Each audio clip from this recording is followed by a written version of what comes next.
because there are some technical difficulties. However, we're going to continue. So today's June 5th. No, I mean, this is a 5 day challenge, June 5 day challenge. This is day number 3. Today's lesson is called Extreme Ownership in the Cackling Kamala Effect. No music's going to be here. The program is bench holding. So, all right, let's talk about something I've been seeing way too much this year. I call it the cackling Kamala concept, or you know exactly what I'm talking about, even if you don't want to admit it. It's a pattern almost like a script that plays out exactly the same way every single time. So I call a student. Let's just say that this student is probably 99% Latino. Okay. So for this Latino student, what would they do? What are their 4 steps? So, number one, and it happens every single time. I'm on the call with them or I texted them and or a group chat and I spot a mistake. I say maybe you didn't do the drill right. Maybe you skipped the assignment or you're still using a weak fast cortisol written speech. So I told them something about them. So what happens next? Like a sociopath, the second I call you out before I even finish the sentence, you already are scrambling for an excuse. It's pretty much automatic because sociopaths have to be right. They have to win at all cost.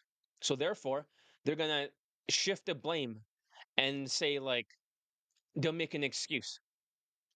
Oh, John, I was just tired this day, or I was just not doing it correctly because of XYZ reason, or the weather was bad, or John, I just thought you meant something else for the homework assignment. No, you didn't. You just didn't do it right, and you know it.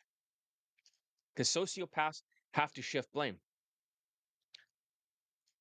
Number 2, here comes the subtle blame shifting. Now that you're not just making excuses, you're trying to slide the blame onto me, saying it's my fault. You might say it, you might not say it outright, but you're thinking it. You're like, well, maybe John didn't explain it well enough. Like, it's your fault then. It's like, well, okay, it's my fault. Okay. Maybe the instructions were not detailed enough, or maybe the program is too frustrating. It's like, well, you're saying my frustrating program is the reason why you're stuck. No, you start poking holes, trying to shift the blame. So, first excuses. Number 2, you shift the blame. Number 3 is my favorite part. You give yourself a pat on the back. Okay. You act like you deserve a gold star for showing up. Then all of a sudden, you'll start listing your achievements. And these achievements are not even a big deal. No one cares. So, the achievement is, oh, I got a girlfriend before. It's like, oh, you're supposed to have a girlfriend before.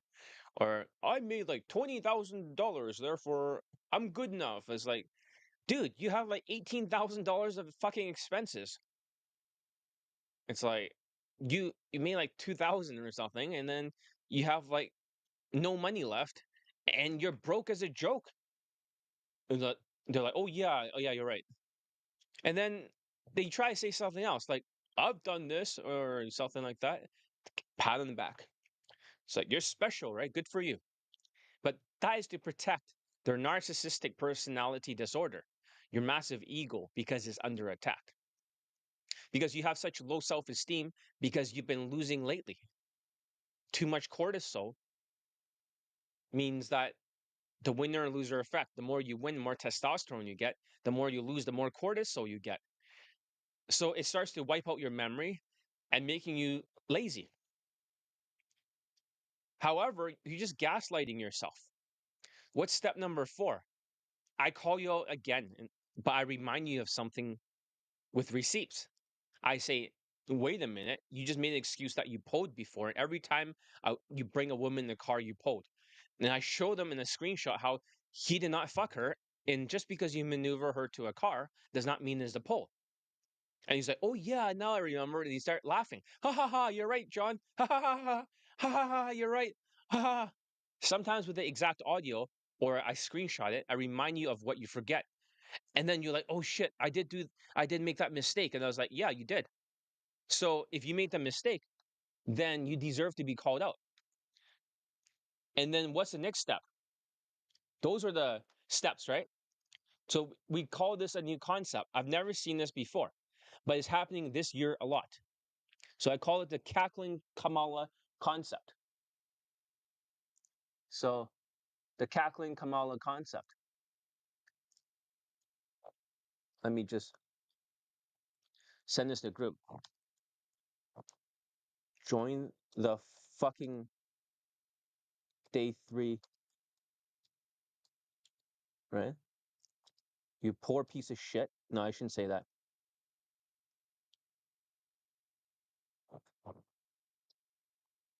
All right, I'm gonna send this to that group. So this would be the video because you guys can hear my voice, right? It's not cutting out like before.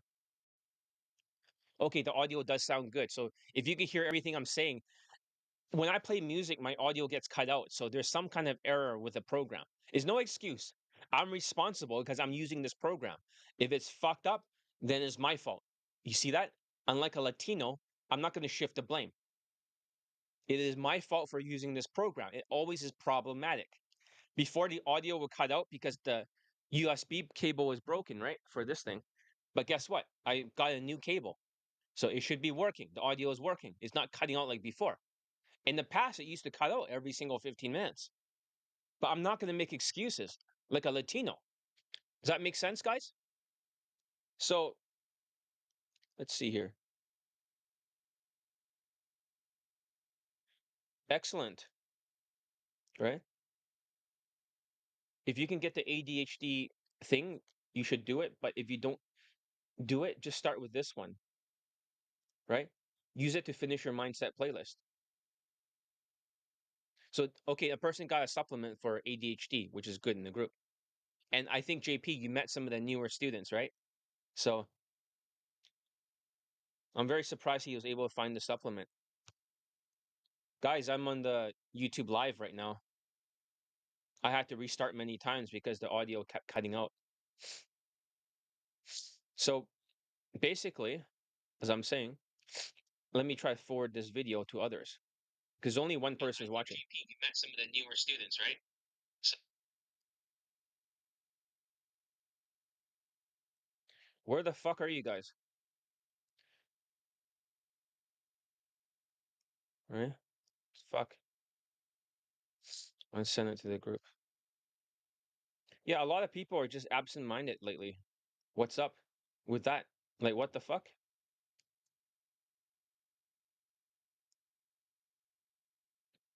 All right. I've done all I can right now. Let's continue. So the cackling Kamala concept. Number 1, make excuses. Number 2, shift the blame. Number 3, give yourself a pat on the back and say, "Oh, I'm so great, right? Here's my accomplishments." For no reason at all. No one gives a shit. Okay? So, number 4, oh fuck, I'm really stuffed up. I got a massive cold. And number 4, it's like I tell you what you're doing wrong, and I say, "Here's some evidence that proves you wrong," and they're like, because they forgot because of the cortisol, and they're like, "Oh yeah, here's the thing: you forgot not because you're stupid, but because your cortisol is through the roof. So because you have a double chin, it has wiped out all your fucking memory. There's no memory left. So therefore, I'm talking to a zombie, and they're like, "Oh yeah, now I remember." So sociopaths have to win at all cost. That's the truth. So the reason why I'm seeing this this year, and the reason why, think about it this way: if there were like a couple of students who got laid this year, and I need more students, I need to build an army. This today, I'm going to be pushing my elite bundle resurrections really hard. I'm recruiting for my John Elite army. Obviously, the first 2 days I did not, but if there are a couple of students that got laid, what happened to the rest of them? What patterns are they having? Because they're all sociopaths. Don't get me wrong. The students who got laid, right? Those 4 students, they're all sociopaths, like to the max. These guys are all sociopaths. But the difference was excuses. These guys used to make excuses until they got beaten up so badly for because I'll tell you the truth, okay? Before we get into this, I'm just freestyling. I'm not reading any notes. The Indian student who got laid, he's actually like super black pilled. He's been black pilled to hell and back. Okay, he's been so fucking black pilled. He's like, "Oh, John, my hair is like fucking falling out or something." It's like women don't like that. It's like shut the fuck up, right? And the other guy, the Jewish white guy who got laid, he's like PUA pill.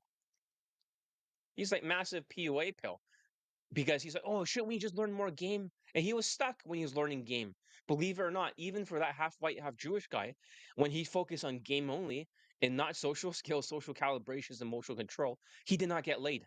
He got stuck. So he wasn't enough until he learned these three things. Then he was enough. Isn't that weird? And also the other guy who's Asian who got that stripper, he's the biggest fucking red pill guy of all the students. He is like Mr. Red Pill. But he put his mental bullshit aside just long enough and did it my way. The only difference is that they didn't make excuses at that time, like the Death Star, right? Where all the beams go together in this big ball, and then it has like a small bunch of beams together. It makes like a large beam, and it shoots down a planet in Star Wars. At that time, the excuses, they shut the fuck up. All the beams go into one, the focus, and then they do everything I say, and automatically they get laid. It wasn't, oh, they got laid in like 7 days or whatever, 5 days, one day. It wasn't like that. It was more like, shut the fuck up, stop making excuses. All the beams converge, boom, and then boom, and the planet's like, you know, gone. That's the secret, is not to have the cackling fucking Kamala concept. And the reason why Kamala Harris was laughing like, like a fucking witch, right? It's very simple.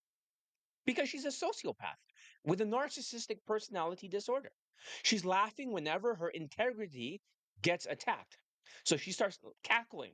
So I call it the cackling Kamala concept.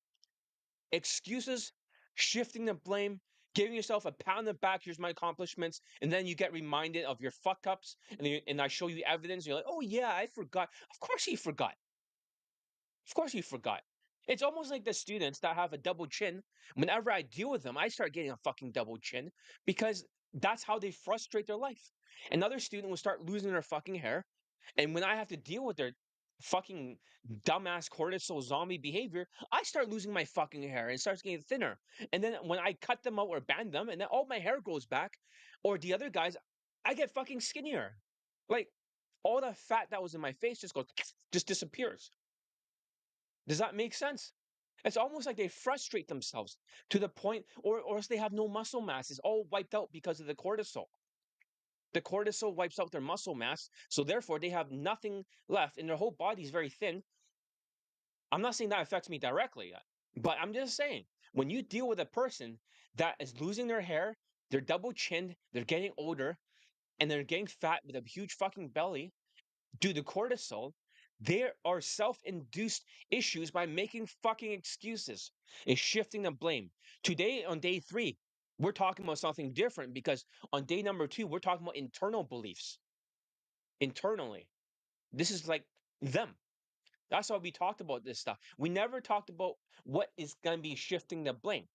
So today we're going to talk about how people can use red pill, black pill, MGTOW, PUA pill, any fucking pills, then it's not their fault. It becomes very sociopathic.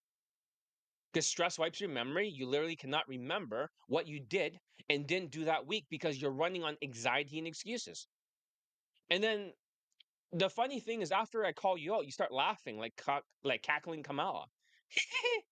You're right, John. Haha, I forgot. Ha ha ha. It's like, what are you laughing at? You're like an unteachable case and you're cackling like a loser. Come on now. It's not time to laugh. You think if you keep laughing, your problems are gonna go away. It's not. And also, random things I see once in a while is that it becomes a pattern. But did it happen in 2024? The cackling Kamala concept. I've never seen it in 2024. Very rarely. But in the beginning, the first person to use it was a half Latino and half white person. He started shifting the blame and saying, "Oh, I made $20,000 before, so I'm okay. I've accomplished this. I accomplished that." Well, listen, like $20,000, $18,000 expenses. I mean, really, like high expenses. It's like, what are you bragging about? Outside of previous accomplishments during these few years, there's no accomplishments. That's an unteachable case. Rage quitting. JP, you also rage quit too, right? But now you're back and then you're making like really bad decisions now. So, all right. So this has become a pattern, especially in 2025.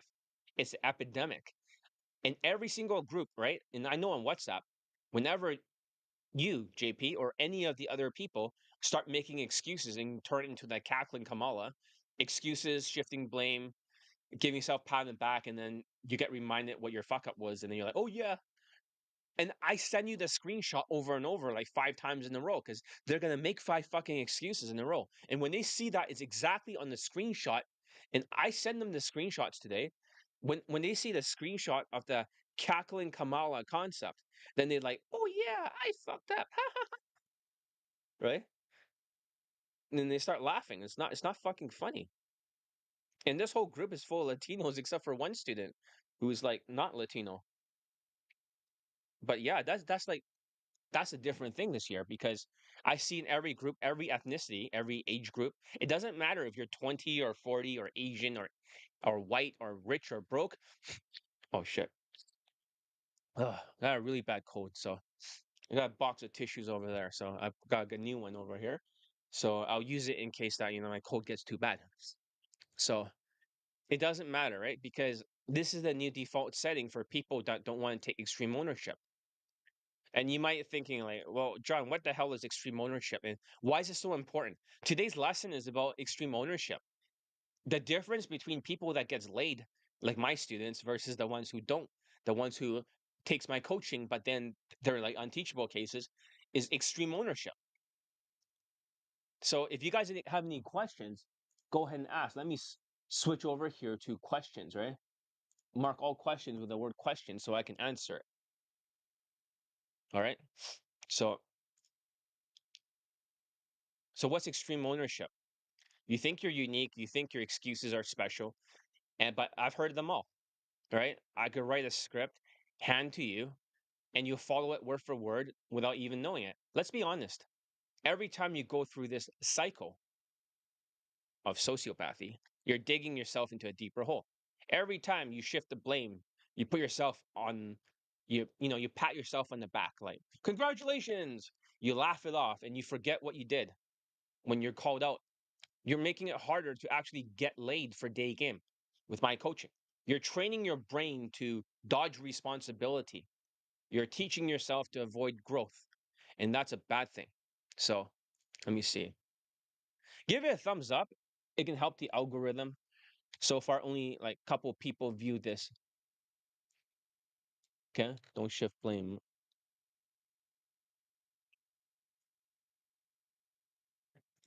for Daygame. Okay, we'll see if a better title will get more people involved. I was a little bit late today. It's completely my fault. Yeah, the audio is broken, but I actually blame myself, not anybody else. Because even though I used this program before, I cannot just shift the blame. It's my fault for using it. Because this is the only way I can broadcast to the Facebook. So you're teaching yourself to avoid growth. You know what? I'm thinking this is the last 5 day challenge. If nobody's gonna be here or nobody cares, right? No, extreme ownership is a lifetime habit. That's a great question. That means like you once went through the mindset playlist and Jocko Willink, when his Navy SEALs were shooting at each other, right? Two units, like Army and Navy SEALs, and that's friendly fire, right? He took full responsibility, unlike Joe Biden. He actually says, "There's nobody else to blame except for me. I'm the commander. I accept full responsibility. But I promise, if we have another chance, I'll never let this happen again. I'll have new procedures in place so we never see this again, right?" Most people expect to be shifted blame. All the other soldiers were saying, like, no, no, it's my fault. It's not his fault. No, no, it's my fault. The next guy's like, it's my fault. It's not his fault. No, it's my fault. So in reality, what happened was that, no, the guy said, no, no, no, it's not anybody else's fault. I'm the commander. I'm responsible. And then they forgave him. The, the people that are like the general who are listening to his mistake, his fuck up, was like, just make sure it never happens again. You got to take responsibility. You cannot Joe Biden the situation and be far left. You can't, it's always like somebody else's fault. And here's the funny thing. I have a lot of students that are sociopaths, and we're talking about like full on, like they express their genes. The people that have not expressed their genes yet, they will not make excuses. If they go through enough stress, they're going to crack, mentally crack, and then they're going to make excuses. Oh, fuck. Oh, fuck. I have like this. I'm really stuffed up today. I'm not sure what's up with that. So,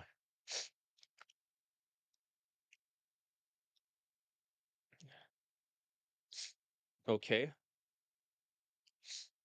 I hope you do your homework eventually, at least starting today, not last minute. Okay. So for this student, okay, you're always out there approaching, you're never doing any drills.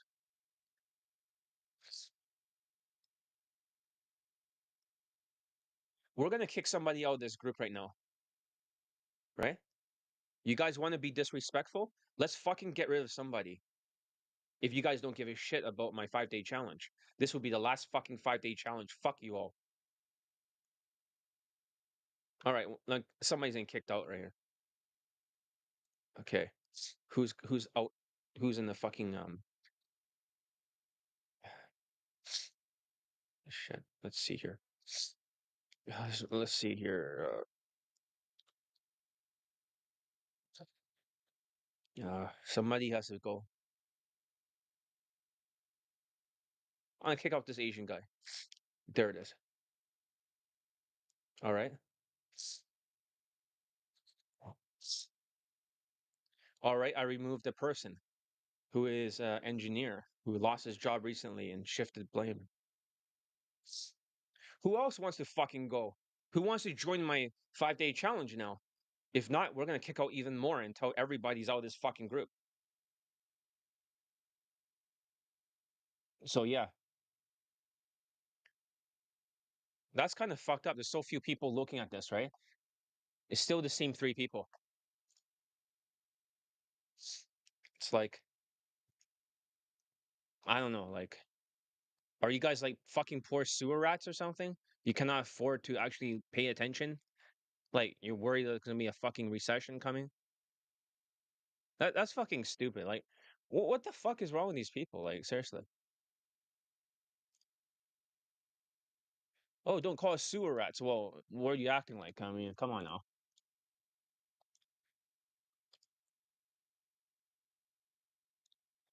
Okay, I'm gonna at least put this one day 3. I'm gonna continue anyways, despite people here or not.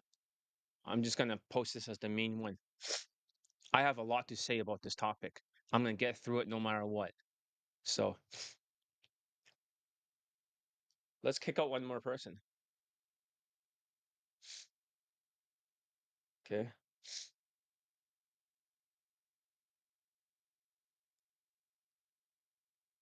I removed 2 people. Who else wants to leave?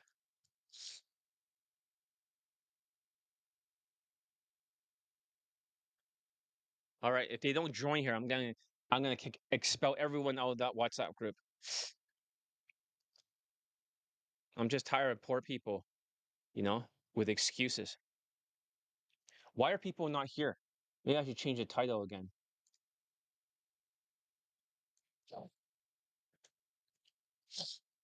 I'll just put day 3 then. All right. As I'm saying, you literally are rewiring your brain for mediocrity and then wondering why you're stuck. You wonder why you're not getting laid. And you wonder why you're watching other students get results while you're spinning your wheels, cackling in the corner. But here's the brutal truth. Until you break this cycle, until you stop making excuses and shifting blame, and you stop laughing off your mistakes and actually remember what you're supposed to do, you're never going to get results you want. I don't care how many times you show up. I don't care how many messages you send.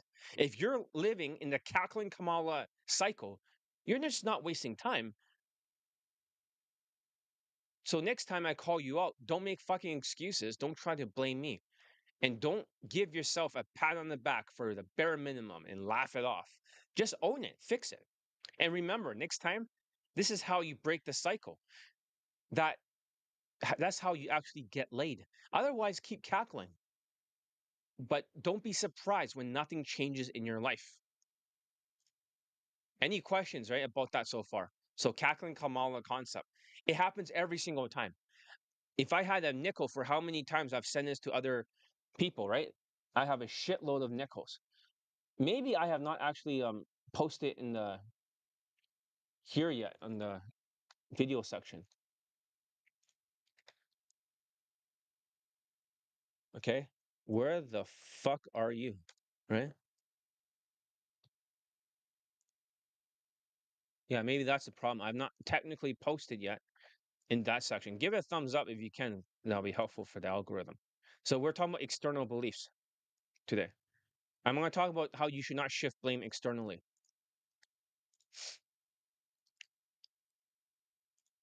Well, for the few people that are here, I'm going to make this the best class that I can and try to answer every question I can about it. Okay? At least that's how much I owe you, even though there's one person here.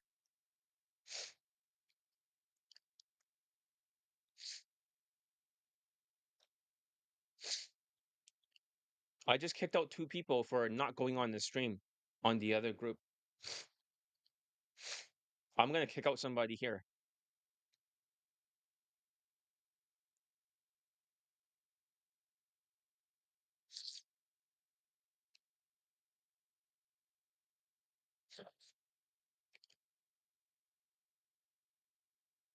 Okay.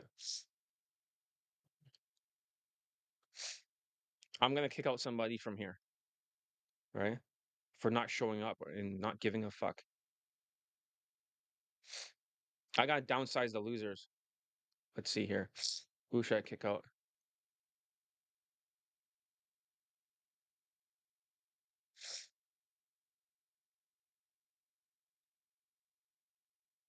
I'm going to remove a Latino from my main group. One person viewing. Fuck, man. All right. Now let's just break this down what I call Latino fuck behavior. And this is the newest update, how it relates. This isn't just about some theory I pulled out of thin air. This is what actually is seen year after year with Latino students. I made up this chart like during the first Trump administration.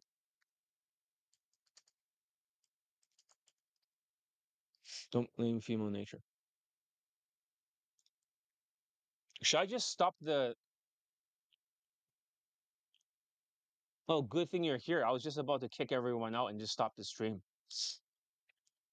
I was about to stop the stream. I already kicked out most people from the WhatsApp group, like for a lot of people. All right. So, how does the Kaplan Kamala concept for BC? This is what I talked about. I had students shift the blame. I mean, number one, they'll make excuses right away, automatically as a counterattack. And then afterwards, they'll shift the blame to me or somebody else. And that's the thing I want to talk about, extreme ownership, not shifting blame. Number three, they're going to state why they have accomplished these things, or they'll start talking about their accomplishments and they give themselves a pat on the back. And number four, they're going to start getting reminded why they're wrong. I show them something they forgot about because of cortisol, and then their memory's wiped, and then they start laughing like Kamala Harris. So how does this relate to Latino fuck behavior? This is not a theory I pulled out of thin air. This is what actually is seen year after year with the Latino students who can't break out of their own cycle. And let's be real, this is the most sociopathic low self-esteem trait you ever see in this game. If the other self-esteem traits are like purgatory, this is like hell. Okay. So what's purgatory? It's like delusions, half-assing it, the wrong path to sociopath, and then blows up in your face in 4 months. Exactly what JP, it says, I'm gonna do this. I'm gonna work on Elite 30 first. I'm gonna do that. No, work on Elite Tonality Mastery first. And then lastly, they're gonna quit. But Latino fuck behavior is different. Number one is one track mind. They get stuck on one thing. You're stubborn as hell. There's only one way to do something. It's like a horse with blinders, right? There's no multi-step drills. It's all one step. The social skills flow drill, forget it. That's 3 steps. You want everything to be simple, direct. Just tell me what line to say, but that's not how the real skills building works. You can't handle more than one instructions at a time. You're always going to be stuck at the beginning level. Step number two, the wrong path, the sociopath. Here's where you go off the rails. You make bad decisions. Maybe you ignore my advice. Maybe you try to do it your way. Maybe you listen to some other white coach who tells you what you want to hear. And then, exactly in 4 months later, everything blows up in your face and you completely fail. Like, not right away, but it builds up over time. And that's when it happens. It's a total fucking disaster. So, step number three, this is the new step number three for Latino fuck behavior, right? Good thing we have some Latinos here, but only two people here. So, if should we just stop the stream? There's only three people here. Either other people cannot see the stream, or there's multiple streams, or they just don't care, or they're just poor and they don't care. Why are they not here? If there's only three people, right? That's a total disaster.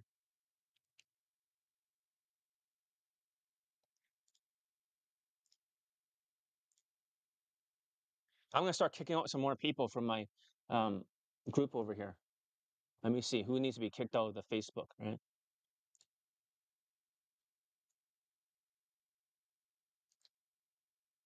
I want to kick somebody out here. Somebody needs to fucking go.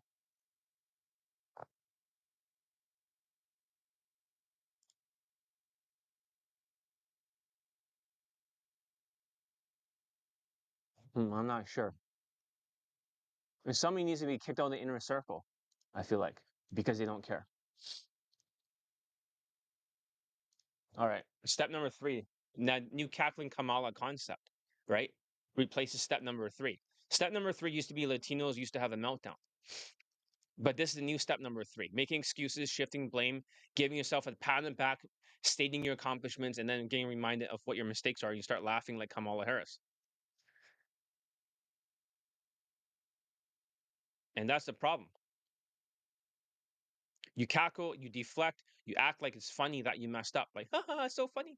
But deep down, you know you're just avoiding the truth. Step number four is the meltdown. Okay. Now the emotions kick in. So this one is not number three anymore. JP, you had a meltdown before and you crashed out. And then they might blow up in the group chat or maybe in the WhatsApp texting me. Once they have a meltdown, they don't make any sense when they talk. They're like a zombie. You get dramatic. You feel like the world's against you and you start believing in your own excuses. And then what's step number five? It's quitting. You give up. Maybe you tell yourself that you need just a break, but let's be honest, you're quitting. You disappear for a while. You stop doing the drills. You stop messaging me, and you convince yourself that you can come back. You'll feel better, but you know that's just running away. And step number six, right? Used to be step number five, is the resurrection of the Latinos. Here is the thing: you're too stubborn to stay down for long. You come crawling back. You show up again, thinking this time it'll be different. But unless you break the cycle, you're just going to keep repeating the same steps over and over again. One track mind, the wrong path, the sociopath, cackling Kamala, meltdown, quitting, resurrections, over and over. So every time that you go through this loop, it gets harder to break out. And here's the real killer: memory loss from the cortisol. Every time you go through this stress, your memory gets wiped clean. You forget what you learned. You forget what you did wrong. You forget the pain of your last meltdown. So you make the same mistakes again and again. No memory, no improvement. You're like stuck in an endless loop, like a movie where everything is just loops in circles. You keep making the same mistakes and you finally change something. Many movies have this kind of concept, okay? Not sure why no one's showing up. Don't think there's a holiday. Exactly. Today either. I don't think there's a holiday. It's either they're completely turned off by you know, by the 5 day challenge, or they're depressed, or they think there's going to be a recession soon, or they're poor, or else they're full of cortisol, or they're losers. I don't know what is wrong because today is a very important day, you know? Now there's four people here. That's good. I mean, after kicking out like so many people from the WhatsApp groups, finally some people are showing up.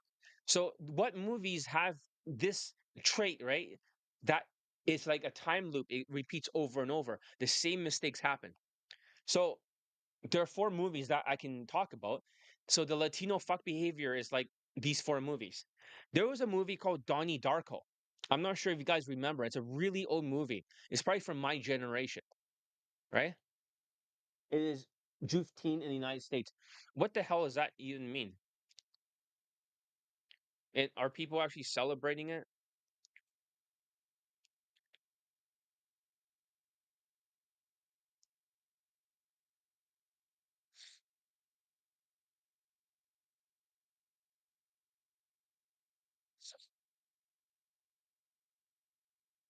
I'm not sure what this holiday is, right?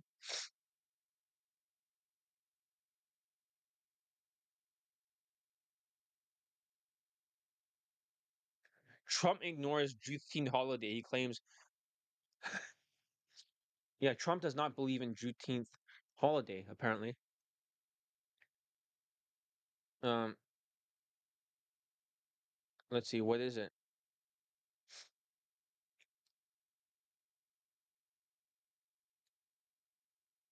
What the hell is it, right?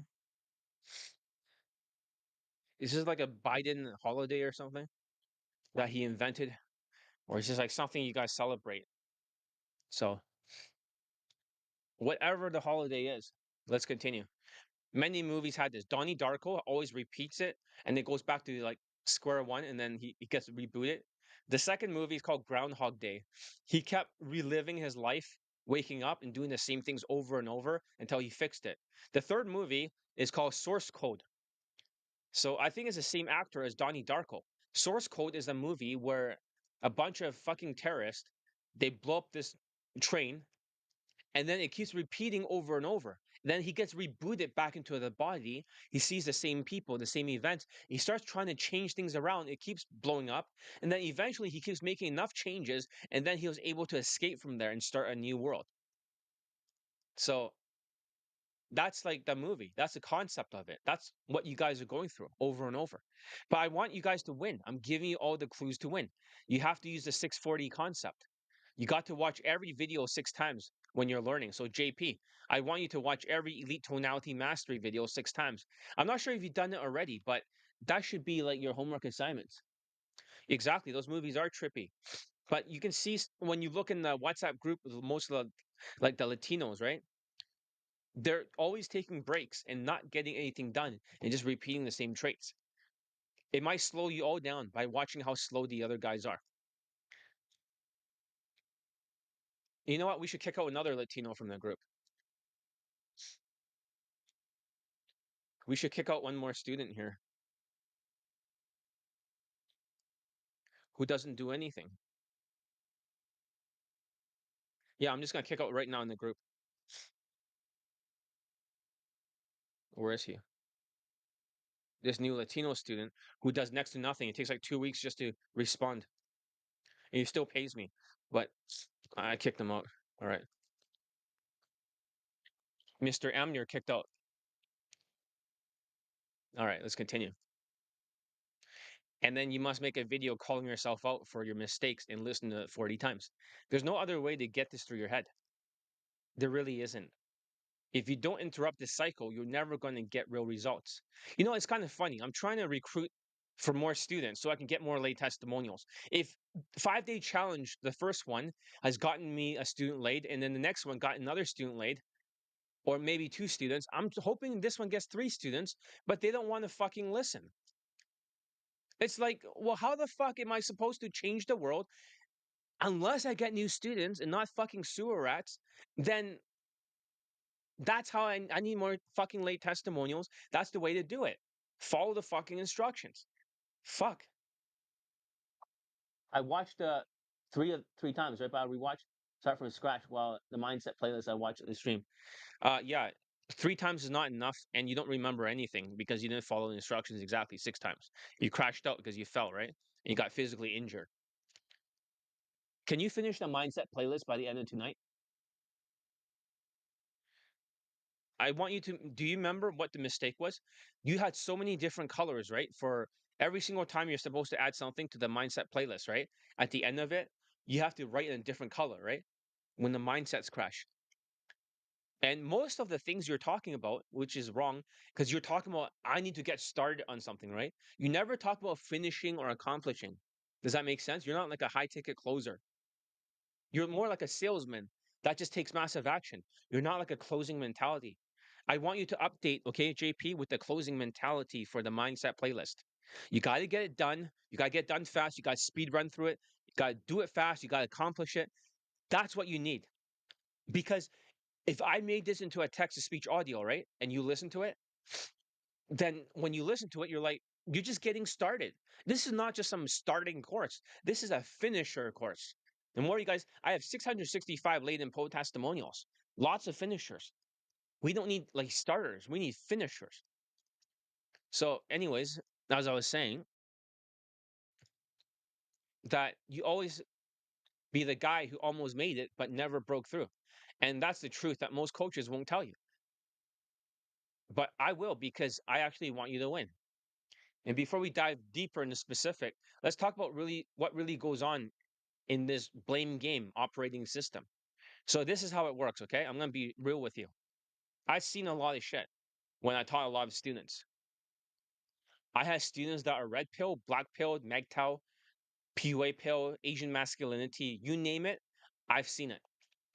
I've seen what happens to some of my other students from Vancouver who turn red pill and watching every episode of Fresh and Fit and starts yelling at women and then quitting everything in life. I've seen some really fucked up shit of a lot of students, like Indian students, are like that too. You have no idea what I saw because every single year, especially 2025, I see the same shit. If a student doesn't get laid, does he look in the mirror and take extreme ownership and say that it was his fault, that he needed to change? The answer is nope. The first thing he does is shift the blame. It's always somebody else's fault. He never takes responsibility. It's like, okay, when is it ever your fault? Oh, never. Oh, that's convenient. So if you're not at fault, right? Because you're a sociopath, win at all costs, and you're never wrong, and you don't feel guilt, and you have opinions as facts. If you're never wrong, then how come you're a fucking loser and your whole fucking life is falling apart? So as I'm telling you right now, if you want to stay stuck, if you want to guarantee failure, just keep blaming everything and everyone but yourself. But if you want to actually win, you have to kill this habit. You must never shift the blame, not to me, not to the economy, not to women, not to looks theory, Asian masculinity, whatever the fuck. Not to your parents, not to your upbringing, not to your city, not to your genetics, none of it. Because the second you start pointing the fingers outwards, you just gave away all your power. You're saying that I'm not in control. I'm just a victim of my circumstances. You know, even for today, I'm not going to shift blame because even if we only have like 3 views or something, and we only get 3 views for the rest of the video, you know what? Fuck that. Now 7 views. If we only have 7 views, I'll be okay. I'll stay here for a few hours and I'm going to explain it until you guys all understand it. I don't care. I'm going to give you the very best video that I can make right now. I'll give everything. Go ahead, ask the questions. I'll answer every fucking detail that you want to know about this topic. Go ahead. Like, just go ahead and ask me. I'm happy to answer it, right? Let me try to give you the best class. This is like a field manual of what not to do. So victims don't get results. Winners take ownership. So when you fell, JP, right? When you fell, right? In the past, you would shift the blame, right? Something happened. Maybe you scratch your nose and, you don't look as good. It's like you're shifting the blame, right? But what happens if you took extreme ownership? I said for 2 weeks, right? Take extreme ownership. Same with BC, right? What happens if you spend 2 weeks or maybe 2 months, no matter what, you take extreme ownership? That means everything in your life is your fault 100%. You're like, how can that be? How can it be your fault? It's somebody else's fault. It's like, oh, you got cancer. It's like, okay. Then you're like, well, it is a cancer's fault or it's something. No, it's your fault for your diet, for your thinking patterns, and for your shitty genetics. You're like, well, everyone wants to blame something else. And what happens if an old woman is walking across the street and she's really slow, and then a fucking bus crashes and then she goes flying and blood's everywhere? Whose fault is that? She has the right of way. They lost control of the brakes. Whose fault is it? It's her fault because she's old and she should not be fucking standing there and she should be paying fucking attention. You're like, what the fuck? Exactly. She needs to take extreme ownership. They're like, whoa, that's kind of too extreme. No, you have to be so fucking extreme that everything in your life is your fucking fault. If it's meant to be, it's up to me. You're like, well, that's extreme, John. You need to have extreme fucking ownership. Does that make sense? Well, that's too much. A lot of you guys can't do it. As soon as you tell the students that are sociopaths, you need to fix this because you're late. No, no, I'm only late because the car did not work. And besides, it's like, shut the fuck up. Because once you pull the fucking handbrake, then guess what happens? Once one fucking excuse, shifting the blame. You think you're gonna fucking do it? Let's say you want to go to the gym. Oh, it's too hot today. Oh, it's too cold today. Oh, it's raining. Shut the fuck up. You think you're gonna go to the fucking gym? You're not gonna end up in the fucking gym because you made one excuse. You pulled the handbrake, the car stopped moving forward, and everything is wiped out for 24 hours. You cannot make excuses and you cannot shift blame. So yesterday we're talking about the internal stuff, right? We got like 64 views or some shit like that. I don't know, but not a lot of views. We got 64 fucking views. However, that was talking about internal beliefs for day number 2. Now we're talking about external beliefs. How you can't blame externally things on the outside. It's not right.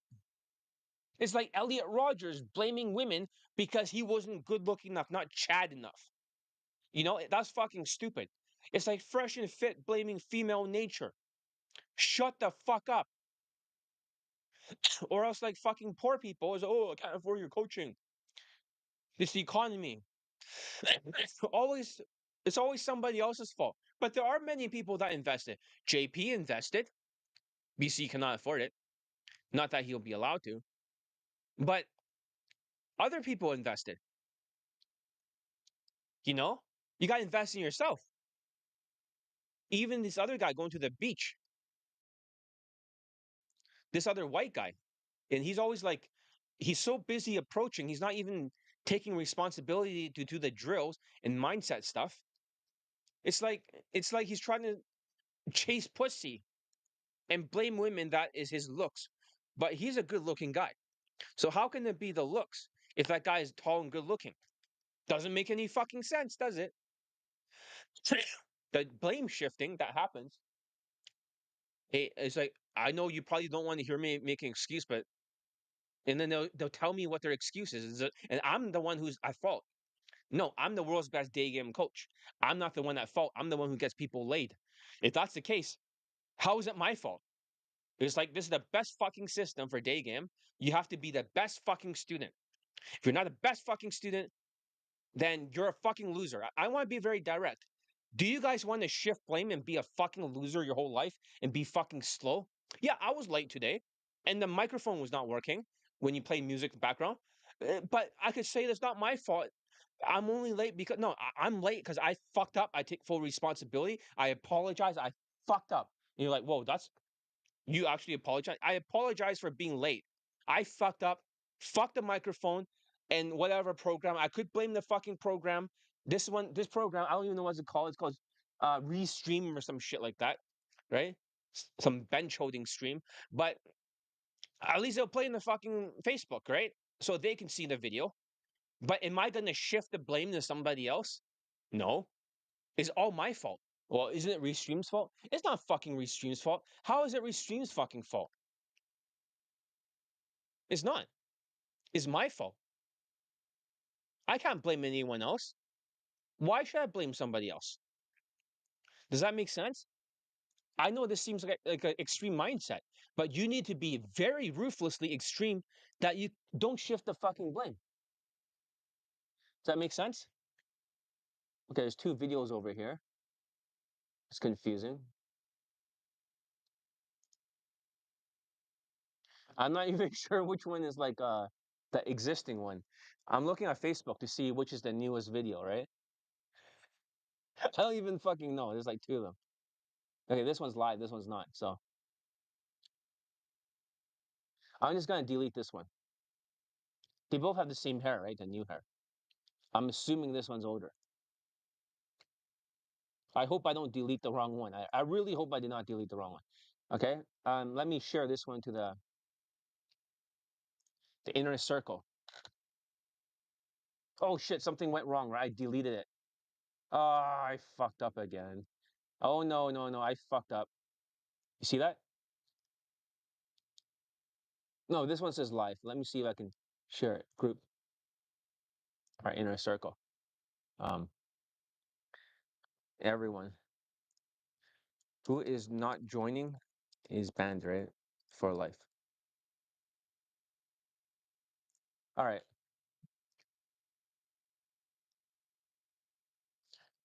That's working now. All right. So here's the thing. Guys would dress this up in all sorts of belief systems, and it's all the same operating system. So you got the black pill guys, the red pill guys, the MGTOW, Asian masculinity, and you think you're so woke and so unique, but you're not. It's all just a different flavor of the same sociopathic, narcissistic, Machiavellian, delusional thinking, the far left thinking. See, same thing. It's about dodging responsibility. Think about why red pill and black pill was invented. Black pill is to say that your jaw angle is not perfect or some shit like that. And is the looks is everything. You gotta be a Chad. But that's shifting the blame. Now they're not at fault. Because if they're not Chad, then Stacy or some shit, whatever the fuck they believe, is not gonna like them. But they don't have social skills. They have too much fucking cortisol. Too much cortisol stress. Shit, now I feel like sneezing again. Yeah, I was really stuffy today earlier. So and then look at red pill. It's female nature. It's always blaming somebody else. So you guys never okay. At the end of today's class, right? Not right now, but at the end of today's class, I hope that you guys would have a new understanding, right? JP and other people, BC, that you never would shift blame again. You're gonna number one, in order to take responsibility, right? Your boat will no longer sink with the holes in your boat. Every excuse is another hole. It's gonna sink. If you don't make any more excuses forever, and it's not just 21 days, it's more like for your life, you'll start accomplishing things. So, what is a valid excuse then? Here's what I think. If the excuse, like if it's something I said that can potentially get you killed or canceled, then it's a valid excuse to not do it. Make sense? If it gets you killed or it gets you canceled, you lose your bank account, you lose everything, then don't fucking do it. But however, if I'm telling you to do something like JP and it doesn't get you killed or canceled, then what is your fucking excuse? Even if you lost more money, you Latinos who are in all like having debt or being broke, you're still alive. So what are you afraid of? Take some fucking risk. Take some ownership. Does it make sense? Unless it gets you canceled or killed. And if it doesn't, everything else is just a useless fucking excuse. It's just shifting blame. So here's the thing. I wanted to talk about external beliefs because sometimes when people don't get elite bundle resurrections, that's what I want to talk about here. You should get it. Because that's what gets people laid, and I want to build my day game army. Elite tonality mastery plus arrow science equals getting your dick wet, and also speed of implementation. If you're slow to implement, then you know, fuck, I need to kick out some more people today. I really should. Inner circle, somebody has to go. You're like, well, fuck. Sometimes you gotta purge bad students. You know that? Sometimes you gotta purge bad students. Why don't you just kick out the older, like the newer, older guy, right, who joined? Then he can always come back, right? Whenever he's like, I need to kick somebody out. I don't know who.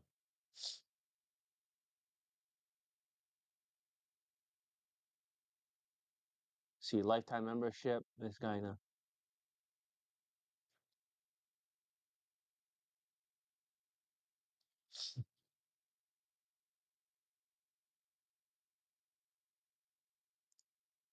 Should I remove him? Yeah, let's remove him. All right. Let's see. Daygame Master. My WhatsApp. I mean, my YouTube group. Let's kick out some people. Maybe pin this video. Okay, I gotta go bathroom eventually, but let me try to get through this part. So don't protect your ego. It's all about finding some external reason to explain away your lack of results. So I hope that from now on, you're never going to. All right, 11 people right now. 11's hardly anything, but yeah, it's better than nothing, right? So it's the same hardware issues running on a different software. So, for example, if you look at Black Pill, you look at Red Pill, MGTOW, Asian masculinity, fuck Asian masculinity. What creates this extreme belief system?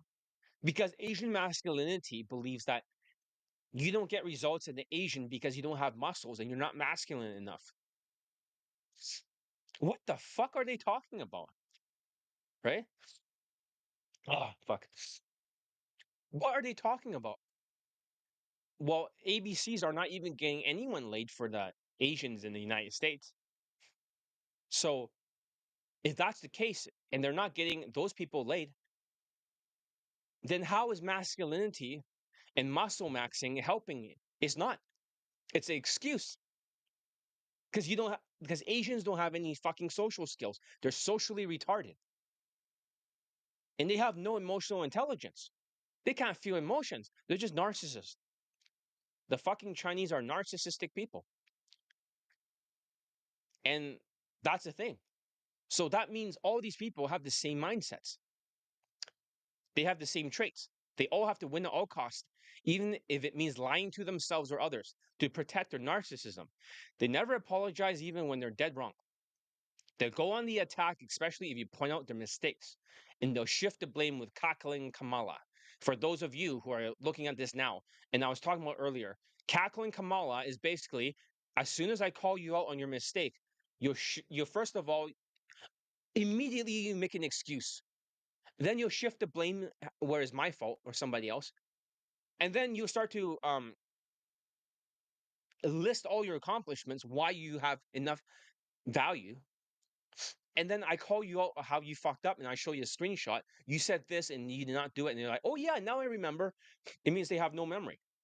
So,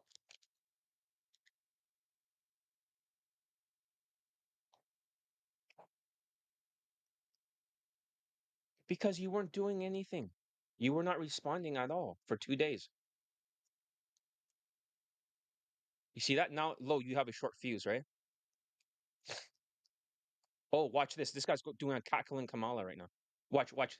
So Mr. M is doing cackling Kamala. Watch, watch. We'll let him speak, okay? So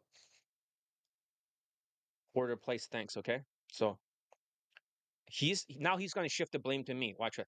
Dude, why do you kick me out? Lo, you have a short fuse. So first of all, he made excuse and he shift the blame to me. And then plus you gave me these things Tuesday. Plus I already listened to the flow drill 6 times. Okay? That's exactly it. The flow drill is the accomplishment. So you see that? Here's a cackling Kamala concept. Okay? So, okay. Let let's break this down. Let's break this down, right? You shifted the blame on me for having a short fuse, but you don't respond at all. You make an excuse how you got this on Tuesday, right?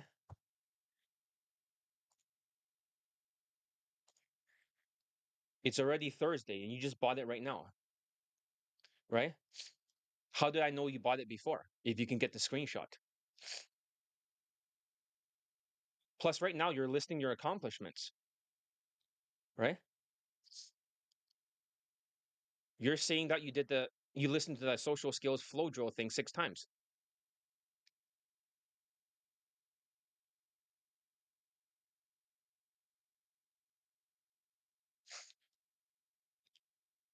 Do you see that? You're doing the cackling Kamala, and I'm on YouTube Live right now talking about the cackling Kamala. right?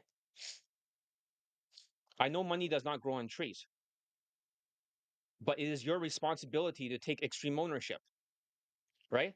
If you have money problems, it is your fault because you're not listening to my suggestions on how to fix it, right? I have the 5 buckets concept. We talked about this before. I talk about this all the time, right? Lots of Latinos have already gotten over their money problems. A lot of them have actually been broke. They're 5-figure debt and they got out of it. Oh, I don't have money problems. What excuses? Are you sure about that? Right? If you don't have money problems, then you can pay for the entire elite access right now. See what you got now? You got to remind them. That's a step number 4 of cackling Kamala. You see that? And this is not bullshit. This is happening right now at this second, like right now, right now. So what do you have? What do you Latinos have to say about it? It's real. Cackling Kamala is real. But I have a social account with Amazon. Not, oh, he's gonna shift the blame. You see that? This is a Latino fuck behavior.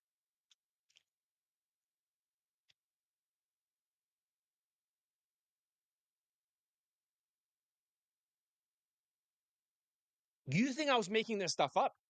And there's Latinos here. Latinos all act like this. Marco will do the same thing. JP will do the same thing. BC will do the same thing. They all done it. This is a sociopathic mentality. It's a business. Okay.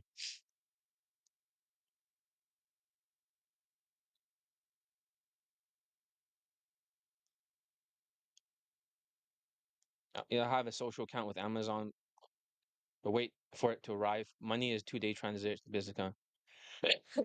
Lets me get discounts anyways. Take some extreme ownership, right?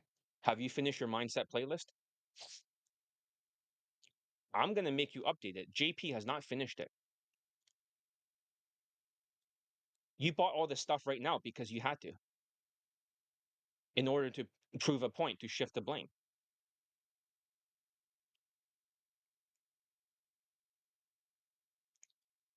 It's no big deal. You just click a button. You just click a button, right? So from now on, I want everything much faster. You did not sign a contract, a commitment contract. I don't want to be waiting for many days to get a response or waiting for weeks to get something done, right? JP did not finish his mindset playlist yet, right? The new guy did not. You're going to start adding some new items on it because I'm going to put something on top, right? Did you know for the newest student, I actually wrote something on top and he has to populate his playlist with his fuck ups. So he's going to be calling himself out. He has 2 days to do it or he's banned for 2 weeks. I can take a screenshot for you so you can look at it. What's on top of this newest student's thing right now? I did this like yesterday, even though I did not have time to populate it. Okay, I'm going to show him that, right? Then when you show him, he'll be like, oh, yeah, now I remember. Like, watch this, watch this. So here's the Google Drive. Let's look for the guy's playlist. Okay. At least this way you can see it, right? And you can learn from it.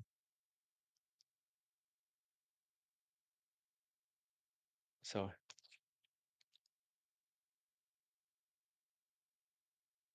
yeah, this I hope he doesn't mind me sharing this.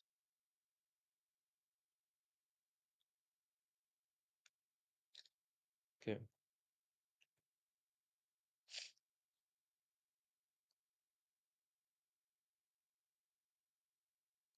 Do you see that? Do you see the thing in red, right? That's all his fuck ups. So basically on top of every single video, I put the thing in red. He has to populate at the end of the sentence of the takeaways, right? Which you did not do properly. You just basically wrote word for word exactly what was on the video. But eventually you learn how to be more creative. Now he has to plug in this thing right into the playlist at the end with the red color. Does that make sense? So you have not finished the mindset playlist because it still needs to be updated. Same with the other newer student. Okay. Once you finish that with the newest update, I'm going to update for you. Then you are finished and I can make the text to speech, right? S- Speed of implementation is everything. It really is. It's not like let's do something within like a week or two later on. And JP has never finished his mindset playlist. He hasn't even finished it, not even close, right? JP is the other Latino guy. He's on the YouTube stream right now watching it.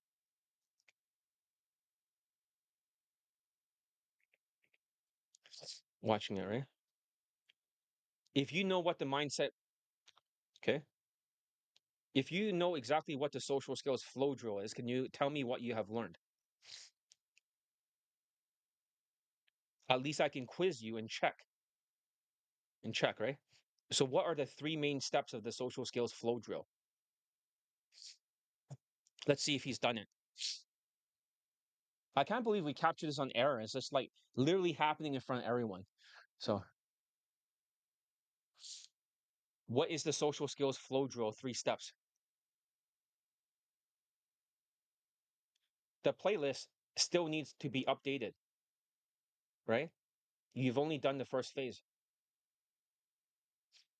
We're talking about the social skills flow drill that I taught you, the one that you said you listened to it 6 times, right? That's correct for the first one. What is the third?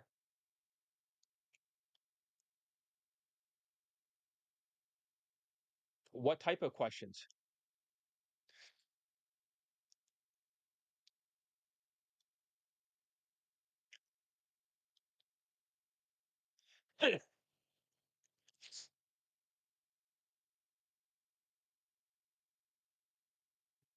I'm just quizzing him to see if he's done it.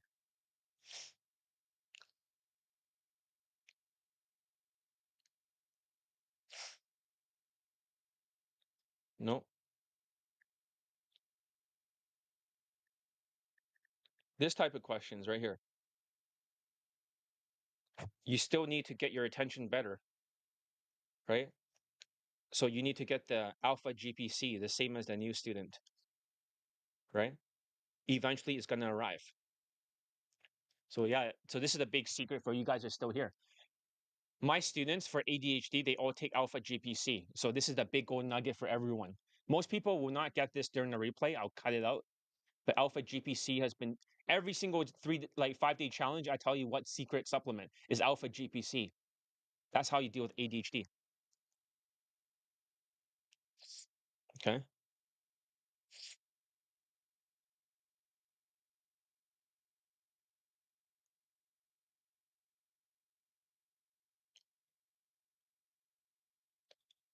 Okay, now that you finished,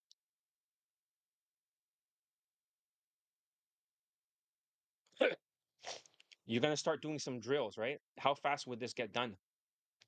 How fast would this get done? I'm gonna later on tell you and demonstrate how to make the first part better, right? You're gonna do 10 of them, okay?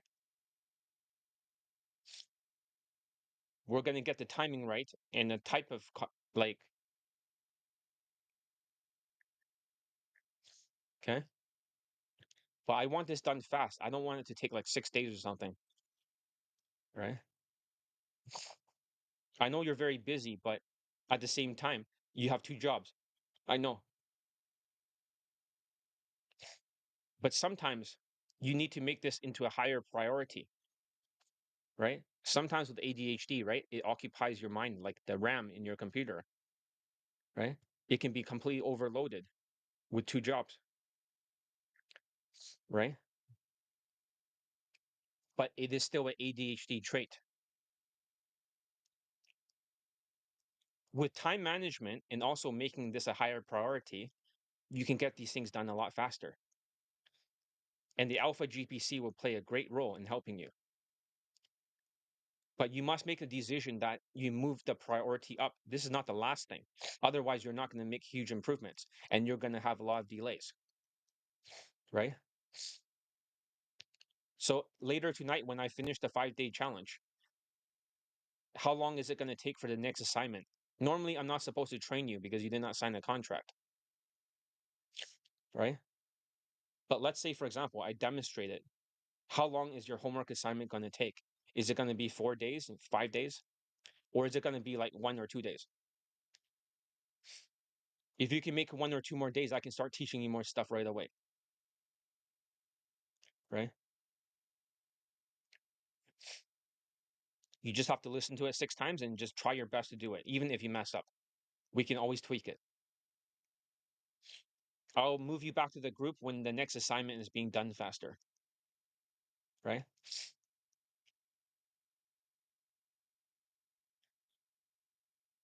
All right, let's continue. So,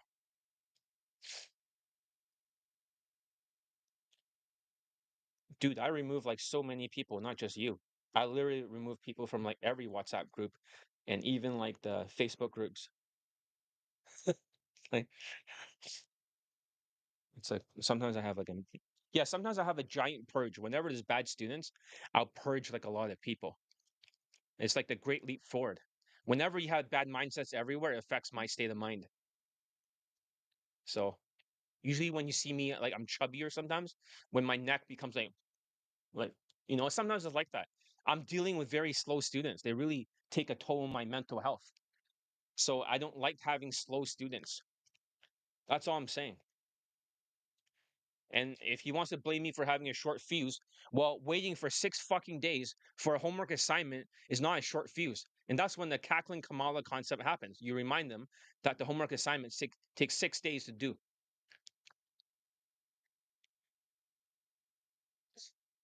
That's right. And I'm going to demonstrate for you. I cannot do it live on the air because I don't want people to learn this. Not on the playlist. I'm going to randomly demonstrate it. I'm going to randomly demonstrate. I'm going to pick like 10 different things or 10 different concepts. Then I'm going to demonstrate the timing and how to say it. Right? Then you just have to copy me and pick 10 different objects or 10 different concepts. And then you just do the same thing. Right? For the mindset playlist is something else. I'll explain it later on. Right? I'll explain it later on. So basically, the mindset playlist is incomplete. It's like a 3-step process. You have gone through phase 1. We're going to have to go through phase 2 very soon. The second part is usually all the mistakes that you're making. Like, for example, delays and stuff like that. I'm going to write it all in red on the top. Right? You'll be waiting on the audio. You'll be waiting on the audio. But then again, unlike the last one, it's not going to take 6 days to get through it 6 times. It's going to be done in 1 day or maybe 2 days at most. So as soon as you get it tonight, then the timer starts, right? You look at the people in the group, right? You saw the 21-year-old Latino guy. He's very fast, right? Even though he's not perfect. He always somehow gets it done. Even though he doesn't feel like it, it overrides his mindset.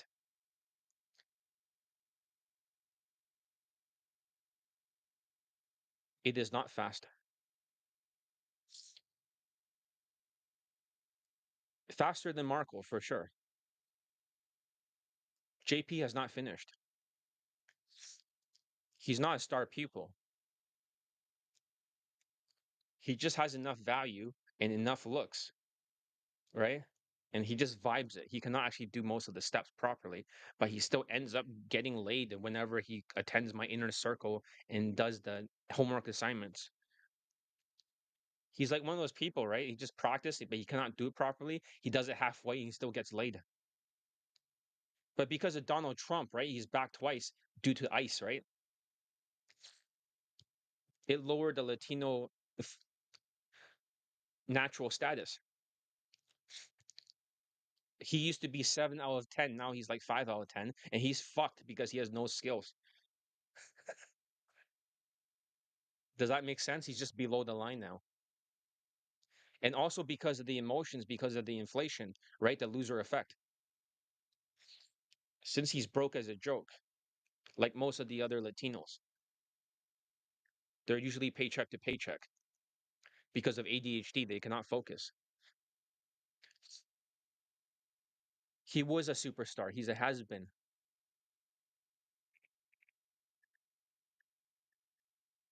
he's a has, right? Until he actually wants to fix that. You see that? It took him so many bands for him to just do the elite tonality mastery, right? For 6 times.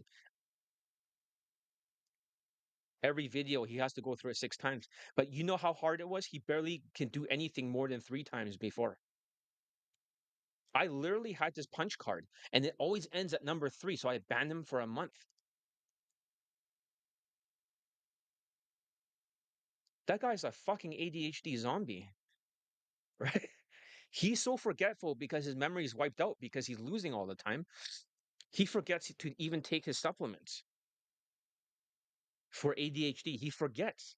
He's like, oh yeah, now I remember I had it. It's like, dude, you're supposed to put it in your mouth.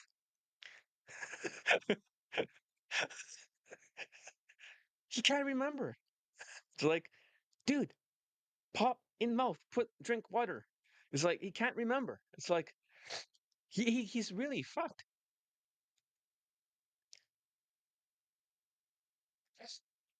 Exactly. And all the Latinos have it right now. Every single one of them. Most of them have five-figure debt,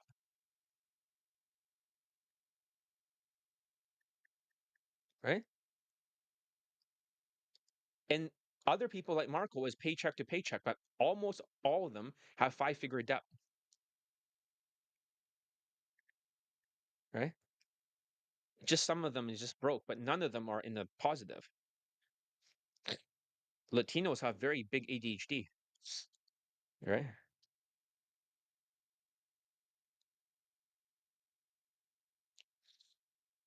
Right? And this is why I want you to take Alpha GPC, right?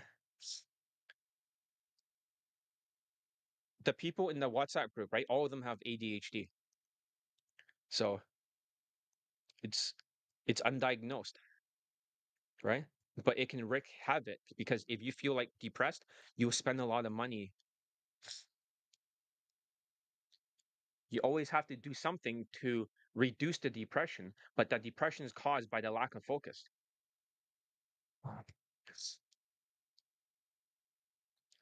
The arrow science has always been the same.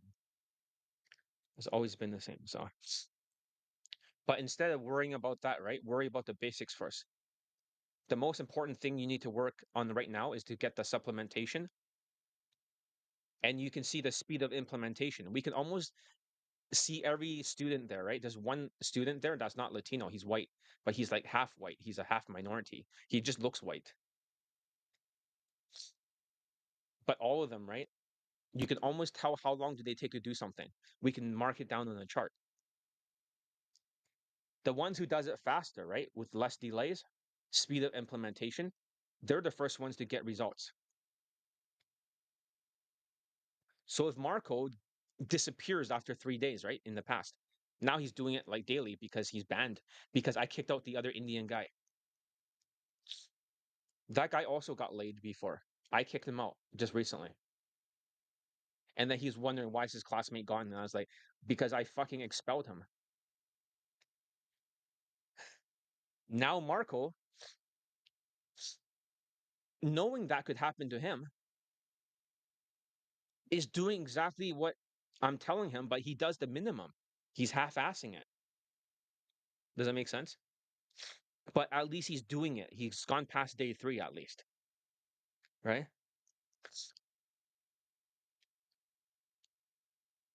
But it's really bad because sometimes he can disappear for 3 weeks, right?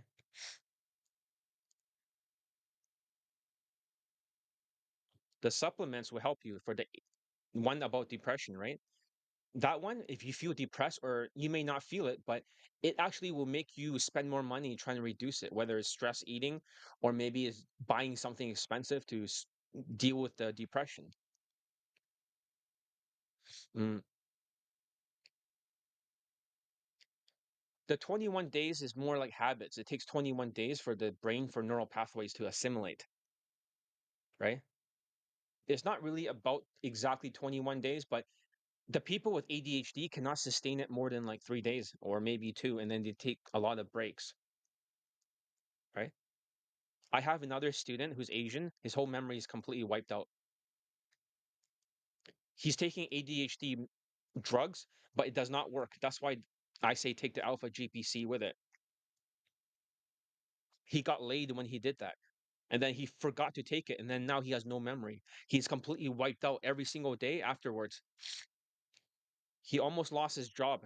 So I had to remind him in the audio when he flies back home, right, to take it. Your memory is not good. This is exactly the problem, the cackling Kamala concept. This is like a self congratulations. Let me show you the concept again. Watch, he's going to declare his memory is good. You see that? You see that? Self congratulations. You did not even remember the social skills flow drill about the last part,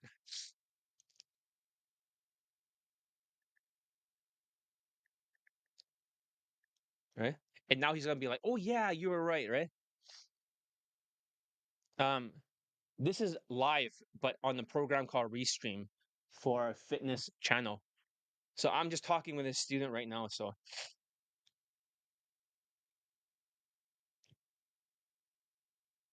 should we go back to other examples when you forget about stuff? I don't think you have a good memory. I don't think you have a good memory.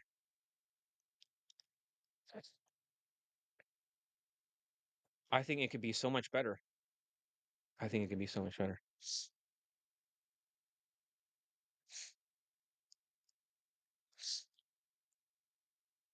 I could always go back and look at all the examples of things that you might forget, but I don't have time for that.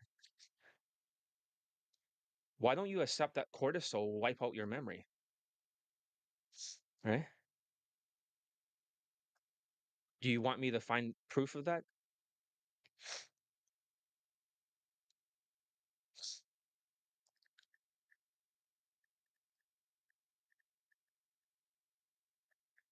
Let's see, cortisol wipe memory.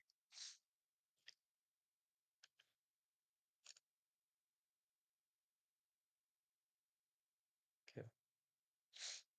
Don't take my word on it. Don't take my word on it. Don't take my word on it. It says that it's hard to learn new things, and also it's hard because the inflation can affect this down. So, see, this is why a lot of your classmates do not have any working memory. Let's see. Good evening, sir. I'm glad I was able to make it to the live. Finish an Insta date, going on a Bumble date. All right. So, I don't care about online dating, but if you're getting Insta date again, you finally did your homework, right? You reduce your mental trauma, right? Was I right? It was helpful. So you gain back another Insta date. Hmm. I will help you talking about the 5 buckets concept, right? I don't have any debt. In my bank account, I'm not 7 figures. I'm not a millionaire, but I'm multi 6 figures. I found a system that way I can never lose money, right? I have enough money to retire right now. I'm sure I have some good advice because there are other Latinos who use this advice and they clear their entire debt.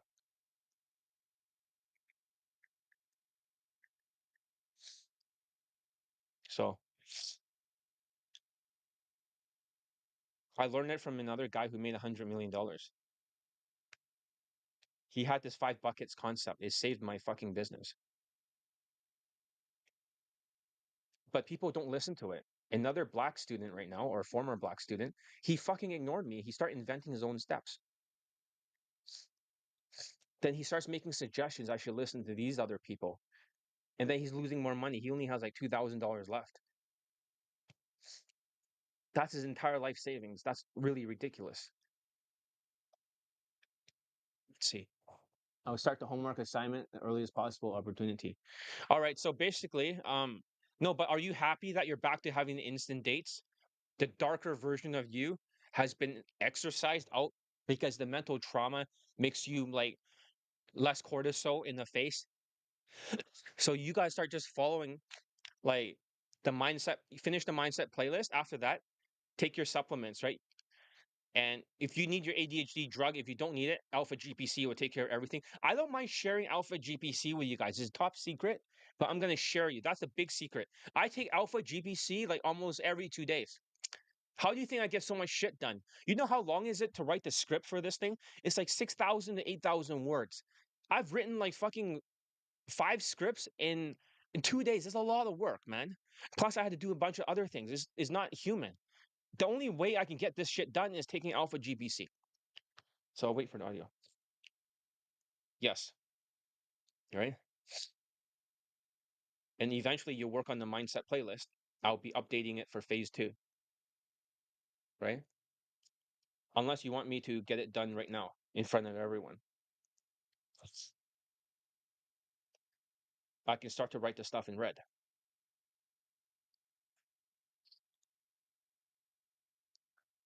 I have to go, but I do feel like I need the ADHD drug. You do have it with you right now, right? But I'm not sure how you found it in Vancouver.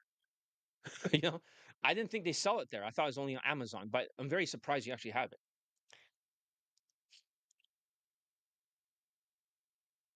How about listen to the audio one more time? The seventh time, because you learned some new things that you're missing. And then we'll get into that. We'll get new information. Okay. All right. I'll handle the other stuff later on. Right.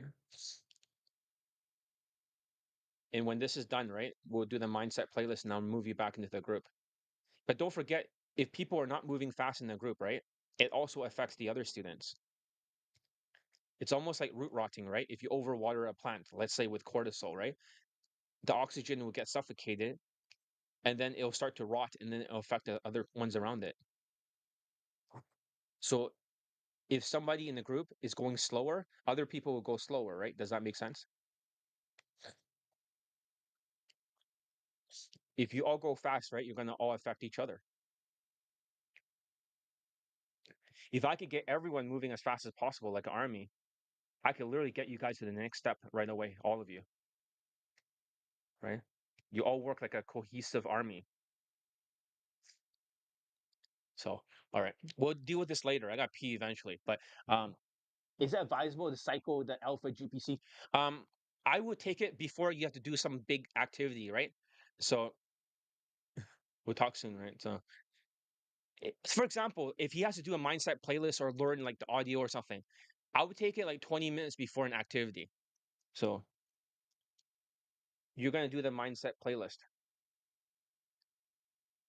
After that, you're gonna start with the elite tonality. You're gonna learn the 5 buckets concept next.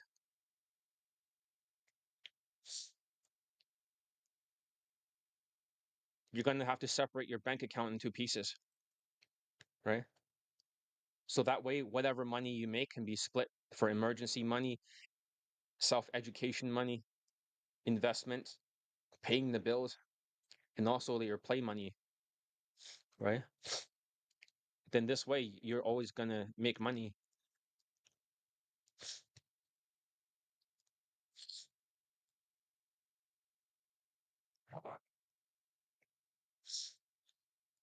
You're not at a level that you're at elite tonality mastery yet. Because if you don't fix this, right, you're always gonna have cortisol. It's gonna wipe out your memory, even if you learn the elite tonality mastery,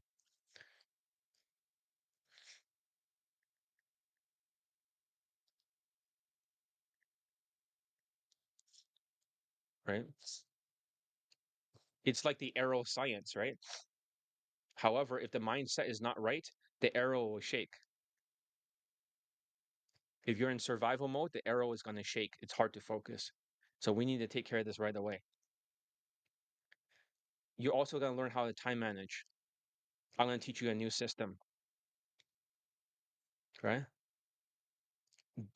Then handling your two jobs will be super easy. You're going to get everything done before everyone else. And then you're going to have more mental bandwidth to focus on these other things so they can become more of a priority, right? And so, like, sometimes you got to do, like, right? It's the same thing with JP. He has a lot of steps before he does whatever he needs to do. Okay, I hope you guys are learning a lot from this, right? This is just like teaching a student on elite access, right? So it's kind of interesting because everyone has their own issues. Does that make sense? Nobody. Oh fuck, my nose getting really plugged up.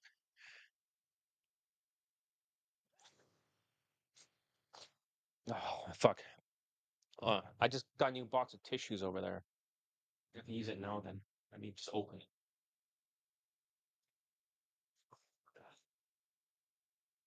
Or maybe I should just go to the bathroom. We should have like we should have like a few minute break. But you guys learned a lot about the cackling Kamala, right? So today, when we talked about it, it's actually real. It's not like I made this up. Imagine that I see cackling Kamala like maybe twice a day now. All these students in the group, they're always the same four traits: excuses, shifting blame, right? Self-congratulate. You saw the self-congratulations, right? I have a good memory. And then afterwards is like, oh yeah, now I remember, you're right. But it happens every day. So JP, it happens with it. I send him that, right? With the other white student over here going to Insta date, good. So right now the white student has 9 instant dates. So I have 9 of them. So good night, right? Good night. Good night, right? As soon as you wake up, right? We need to change that. So speed of implementation is everything, right? I'm not sure if you ever played video games before, but I was showing the other white student that just joined. He's actually half white, but I was showing him how fast I get things done. He could not believe it. I did like fucking 50 things in like less than 3 hours.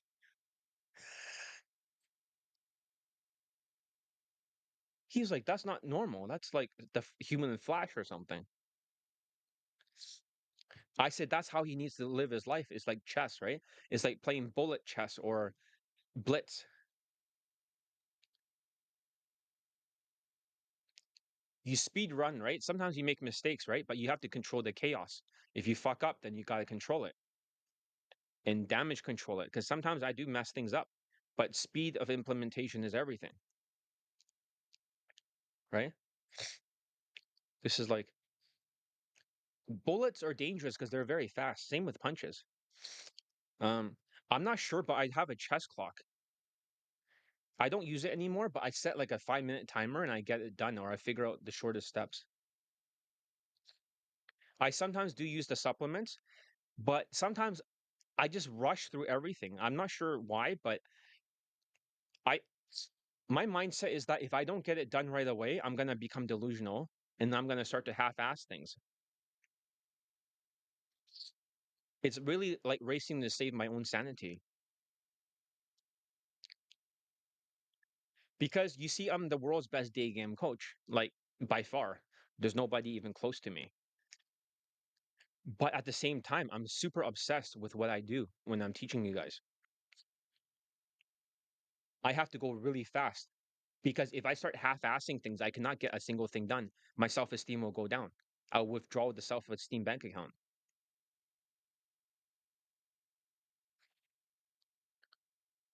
Does that make sense? If I'm in the minus, then I start to go slower and then I start to make bad decisions.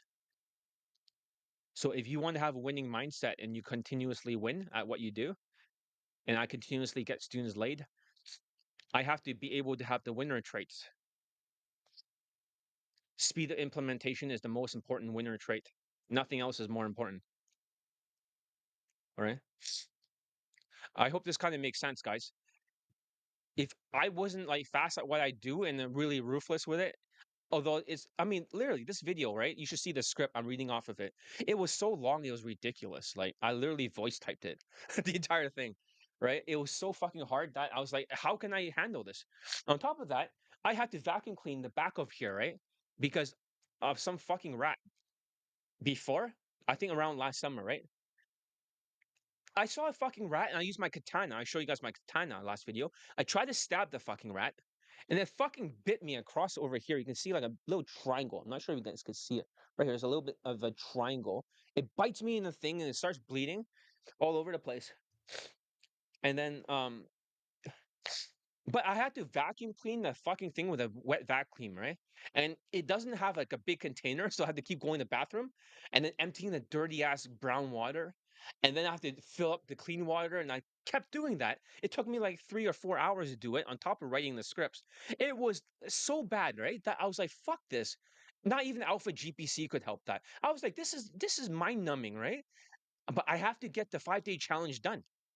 I didn't give a shit, whatever it took. You know how some people say you can, if you see a wall in front of you, you can try to go around it, over it, or whatever the fuck. Me, I like to fucking ram it and smash through the fucking wall. That like you need some resilience. That's my mindset. And I don't have to ask anything. Like if I fuck up, I'm just gonna delay it another day. So if I fucked up the script, I would delay the 5 day challenge by one day. I will not actually half-ass and send it like that. It's like a restaurant. If you have to ask the food and you're a Michelin star restaurant, and I have the most Michelin stars, then eventually the quality, the standards are gonna fucking drop. When the standards drop, and let's say the group of the students over there, the slow students, their standards are very low. If they affect my standards are different. My standards are up here. Other dating coaches, right? They could barely get fucking students laid. I have 665. I'm ruthless when it comes to coaching. I'm not joking. Like, and you can see I'm very tough on the students too. Like, I don't fuck around. I went from point A to point B as fast as possible without half-assing it. I have a different mentality. Maybe some people say maybe you're obsessed, John. Maybe like it's an OCD trait, a perfectionist trait. Or maybe you have such high standards that other people cannot meet, but they have met it. I raise the standards. I can't live like a zombie. It's too hard. So Alpha GPC is just the beginning of it.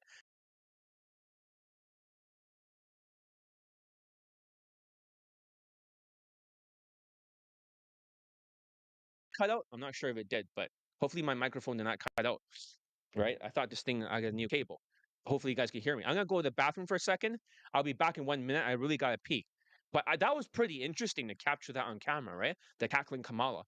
It happens every day, like twice a day now. So even with the other white student, I can't wait until the other excuse. So I'm very stuffed. I'm gonna wipe my nose and take a piss. I'll be back. Let's have a 1 minute break. I'm glad whoever is here. How many people is here so far? Only 16 people after all this time. You see that? That's fucking bullshit. After like 1 hour and I can't even see that. 38 minutes, only like 16 people. That's what we were talking to. But there was some of the 17 people. But we had some of the most important information ever imparted to you. Alpha GPC and the 4 traits of the cackling Kamala. So you guys want to write in the comments like what you learned, right? So far, or any questions, I'm gonna answer as soon as I pee. I'm gonna pee my pants, so I better go quick.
All right, I'm back. So let me see if I can find my fucking chess clock. So that's a great question about like, here's a big secret behind getting things done fast. I'm not the fastest in the world, but I'm definitely faster than most people. So here's a chess clock, right? So when it reaches zero, it'll say 0000, right? And in case you guys want to buy the same chess clock as me, right? Hope you guys can hear me. It's called Leap, Leap. It's very cheap. I bought it for 20 bucks. So on the back, you turn off and on. And you can see 5 minutes here, 5 minutes, and then 20 minutes. Once 5 minutes happens, right? It's like playing chess. As soon as you make your move, you press your side. So now you have two timers. Get it? One is 20 minutes, one is 5 minutes. When the 5 minute one is done, right? Then I know that I have to get something done. But if you make your deadlines impossible, it's called the Parkinson's law. Here's a big secret, guys, to how to get things done quickly. Okay? Is you set your deadlines to impossible deadlines. If you make your deadline like 15 minutes and you have to do like a week's project, you'll fuck up the first 15 minutes, but the second 15 minutes after 30 minutes, you get it done. You'll become more efficient. So if you think your project is due in 1 week, you're gonna like accordion rip the project and pull it outwards to 1 week. Does that make sense? But if you make it 15 minutes or something, you're gonna get it fucking done in 15 minutes. When I was for that white student, I was like populating his mindset playlist with all the red stuff. I did it in 30 minutes. That's like 15 times two. And he was surprised that was all done. And he hasn't even done anything that day. I've done like fucking 40 things in a row. And I was like, see, I did all this stuff. How's that possible? But hey, see, Parkinson's law. So, like I said, good investment, 20 bucks. You might say, oh, I have a phone app, right? I can use it on my phone, right? We can use a timer. You ain't gonna fucking use a timer. You want something that you can actually physically see. That's what I think. If you can see it, then you can do it. So when it beeps, I'll let you hear it. So basically, as I'm saying, trying to say, okay. So let's call it what it is, right? For They all have the same hardware issues. They're running on different software. So black pill, red pill, magtel, doesn't matter. They all have the same traits. They all try to win at all costs, even if it means lying to themselves or others. They never apologize even when they're dead wrong. They go on the attack, especially if you point out their mistakes. Well, that exactly happened. They'll never feel guilt or remorse because that would mean admitting that they're not perfect. And most importantly, they're always delusional. They build these elaborate stories, these entire worldviews, just to justify why they're not getting results. And at the end of the day, it's all one big excuse. So it's a way to avoid the hard truth that if you're the only one like responsible for your success and failure, right? That's the truth. If it's meant to be, it's up to me. That's a good saying. If it's meant to be, it's up to me. If it's meant to be, it's up to me. Oh yeah, I should plug my course. Get Elite Bundle Resurrections, right? It's 940 bucks. I forgot to tell you guys. I need to start promoting it because I still need to grow my army. 940 bucks on sale, 60 bucks off.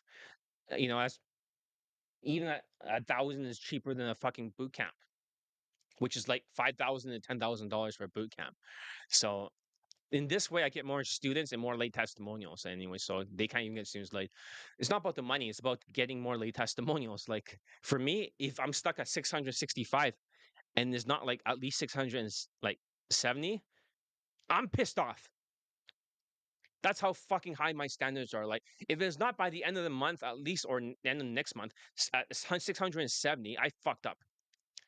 This is more than 12 self-proclaimed high late count guy for pickup for the student results or Daygame.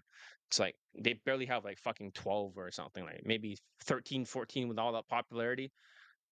I got 665. It's like nobody has testimonials like my student. No, shut the fuck up. All right, let's continue. So basically, before we go into details, black pill, red pill, and magtel, just know this. If you're all stuck in the blame game, right? Don't blame. You're running this operating system in your head. You're not going to get results that you want. You have to uninstall this operating system. So you have to take extreme ownership.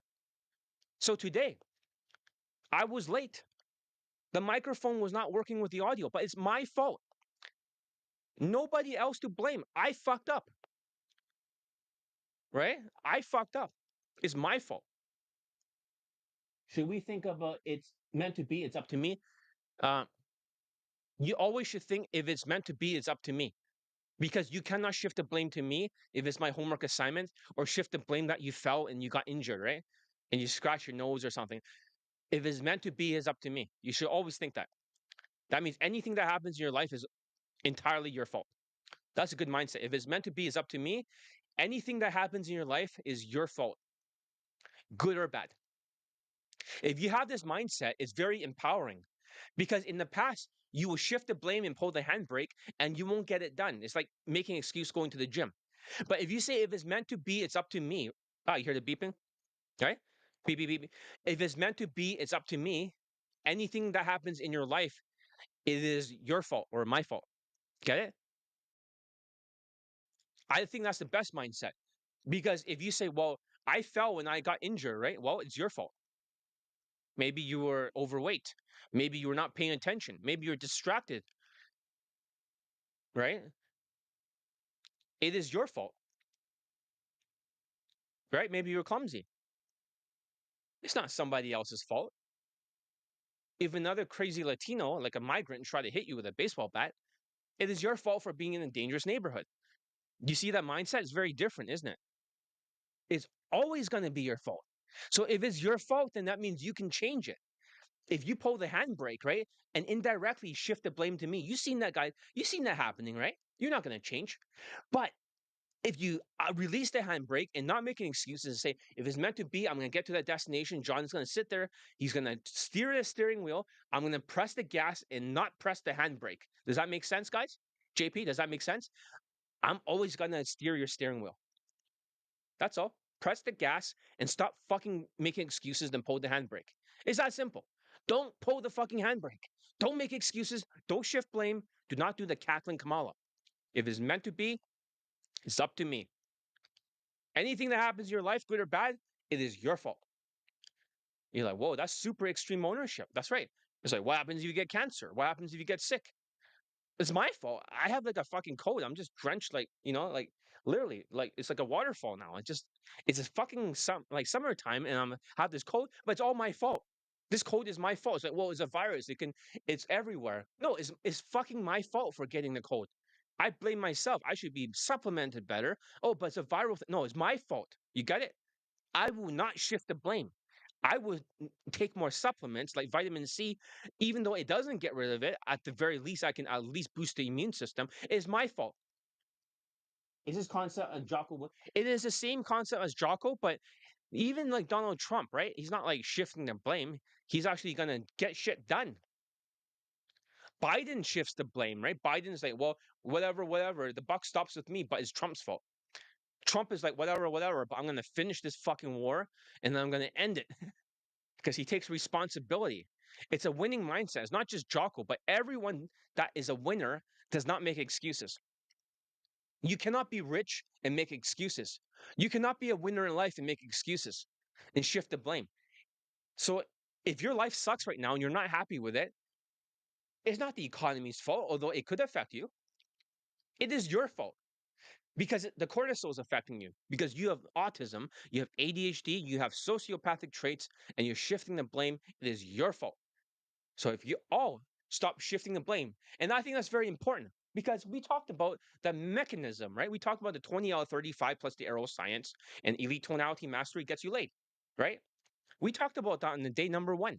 Day number two, we talked about internal beliefs, right? We talked about that. Maybe your internal belief is about your race. Day number three, we're talking about external beliefs.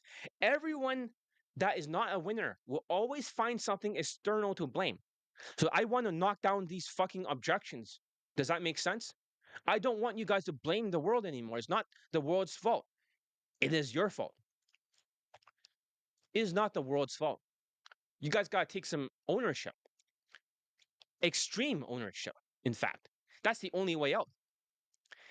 That's what separates the students who gets their dicks wet from the ones who are making their excuses. And get elite bundle resurrection so you can get elite tonality mastery. and stop making excuses. Oh, it's the economy. Shut up and just fucking put down like one third of it and train with me. I need more students, the ones who are capable of getting laid. If you're out there in this group or whoever is watching this video, if you're capable of being coachable and not making excuses and you're going to get laid and you have a fast speed of implementation and you have this Parkinson's law where you reduce the time to get something done and then you do it with impossible deadlines and it forces your brain to move and be efficient. If there's someone like that out there, I'm trying to manifest you into my coaching program. There must be at least maybe one or two of you out there, and that doesn't make me a lot of money, right? It's just choose like $2,000. I should be selling my 3MP bundle, which is 5K or something like that. If I want to make more money, maybe I should promote that instead. But Elite Bundle Resurrection gets you laid. And the students who did not get laid yet, they're all doing the cackling Kamala. That's as simple as that. The guys who got laid, they used to do the cackling Kamala, but whenever I say something, they do it. Even the Indian guy who got a white girlfriend, before he was always trying to teach himself, and I'm just his fucking advisor, not the general. But whenever I became his general and I say, I'm going to get you laid, yes, John, I'll do everything you say, then he gets laid because they were changeable. They took responsibility. They didn't shift the blame. He was purely black pill. Like he's the most black pill. He didn't take, he didn't make excuses and he got it fucking done. So let's start with black pill. Okay? Because honestly, this is where the blame game always begins. Of course, it's easy to blame, right? You might say, well, I'm not good looking. I don't have much hair. It's all thinning out or whatever. I'm fat, right? And for me, I've gained a little bit of weight, right? I ate like 6 pieces of chicken today. I cook like KFC myself and French fries. But if I get fat, then whose fault is it? It's mine. So I go on I have a elliptical machine here. So I do like sprints on it. Make sense? So that way I can lose the weight. I'm responsible. But it's not all looks because they should not blame themselves saying that their looks are not enough. Because if you look at the um, Indian guy, he's not that good looking. He's very below average to below average. He still got laid. Even the other Latino guy, 21 years old, he's very average looking. And even the other Asian guy who got laid, he's decent looking, but he kept getting rejected without my training. So it's not looks. I was showing my other student who's very good looking. I'll show him other white people that were male model looking, looks better than actual real life runway models, but they don't get any results.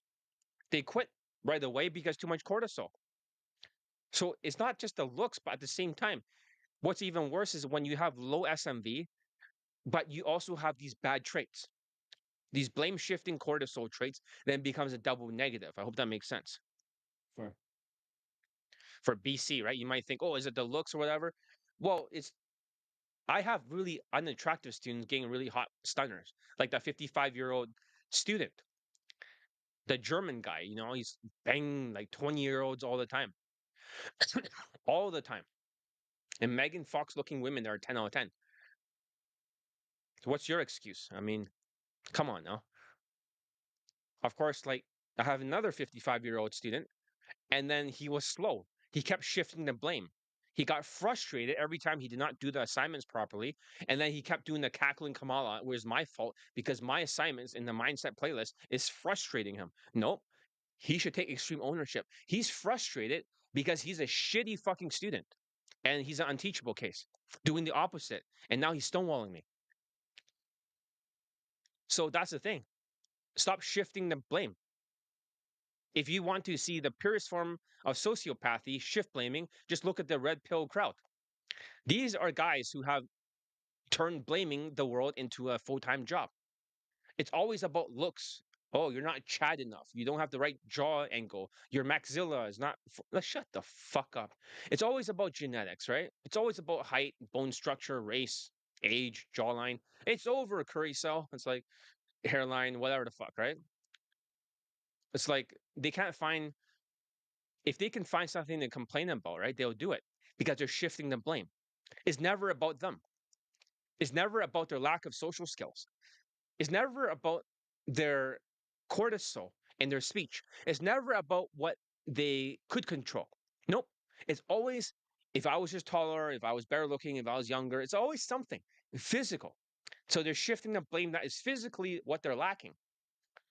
You get it? They think it's fate, they think it's destiny, and it's just the cards they were dealt, right? That's the black pill mantra. But here's the thing, right? This is the most sociopathic, low self esteem mindset out there because it's self pity and it's like they're avoiding responsibility. It's like they're addicted to being the victim. If they can shift the blame, they can be a victim is more comfortable. They get a certain certainty, a feeling that's a human need. They want to be told it's hopeless around other people in their own foreign groups, right? They always say that, it's over. They always say like it's over, curry cell, right? They don't want they want the excuses. Excuses are the shittiest thing, right? It robs you of your results. So it's more about excuse management when I teach people. You saw with the other guy, right? Reduce the excuses and increase the speed of implementation. That's how the students get laid. Because I assume that my system, if it has 665 latent poll testimonials, 665 statistically is the best Daygame system in the entire fucking world. And the world is like what, 8 point something billion people? It has the most students laid. It also has like during the training period, it's not like banging a bunch of threes and fours, right? Like UMP. Their looks level with the women goes up, which they cannot do. All their students are banging 3 out of 10s or fours. Might as well go on Tinder. But it actually has the hottest women, most amount of students getting multiple girlfriends, fucked by these threesome, foursome, fivesome. Everything has been accomplished.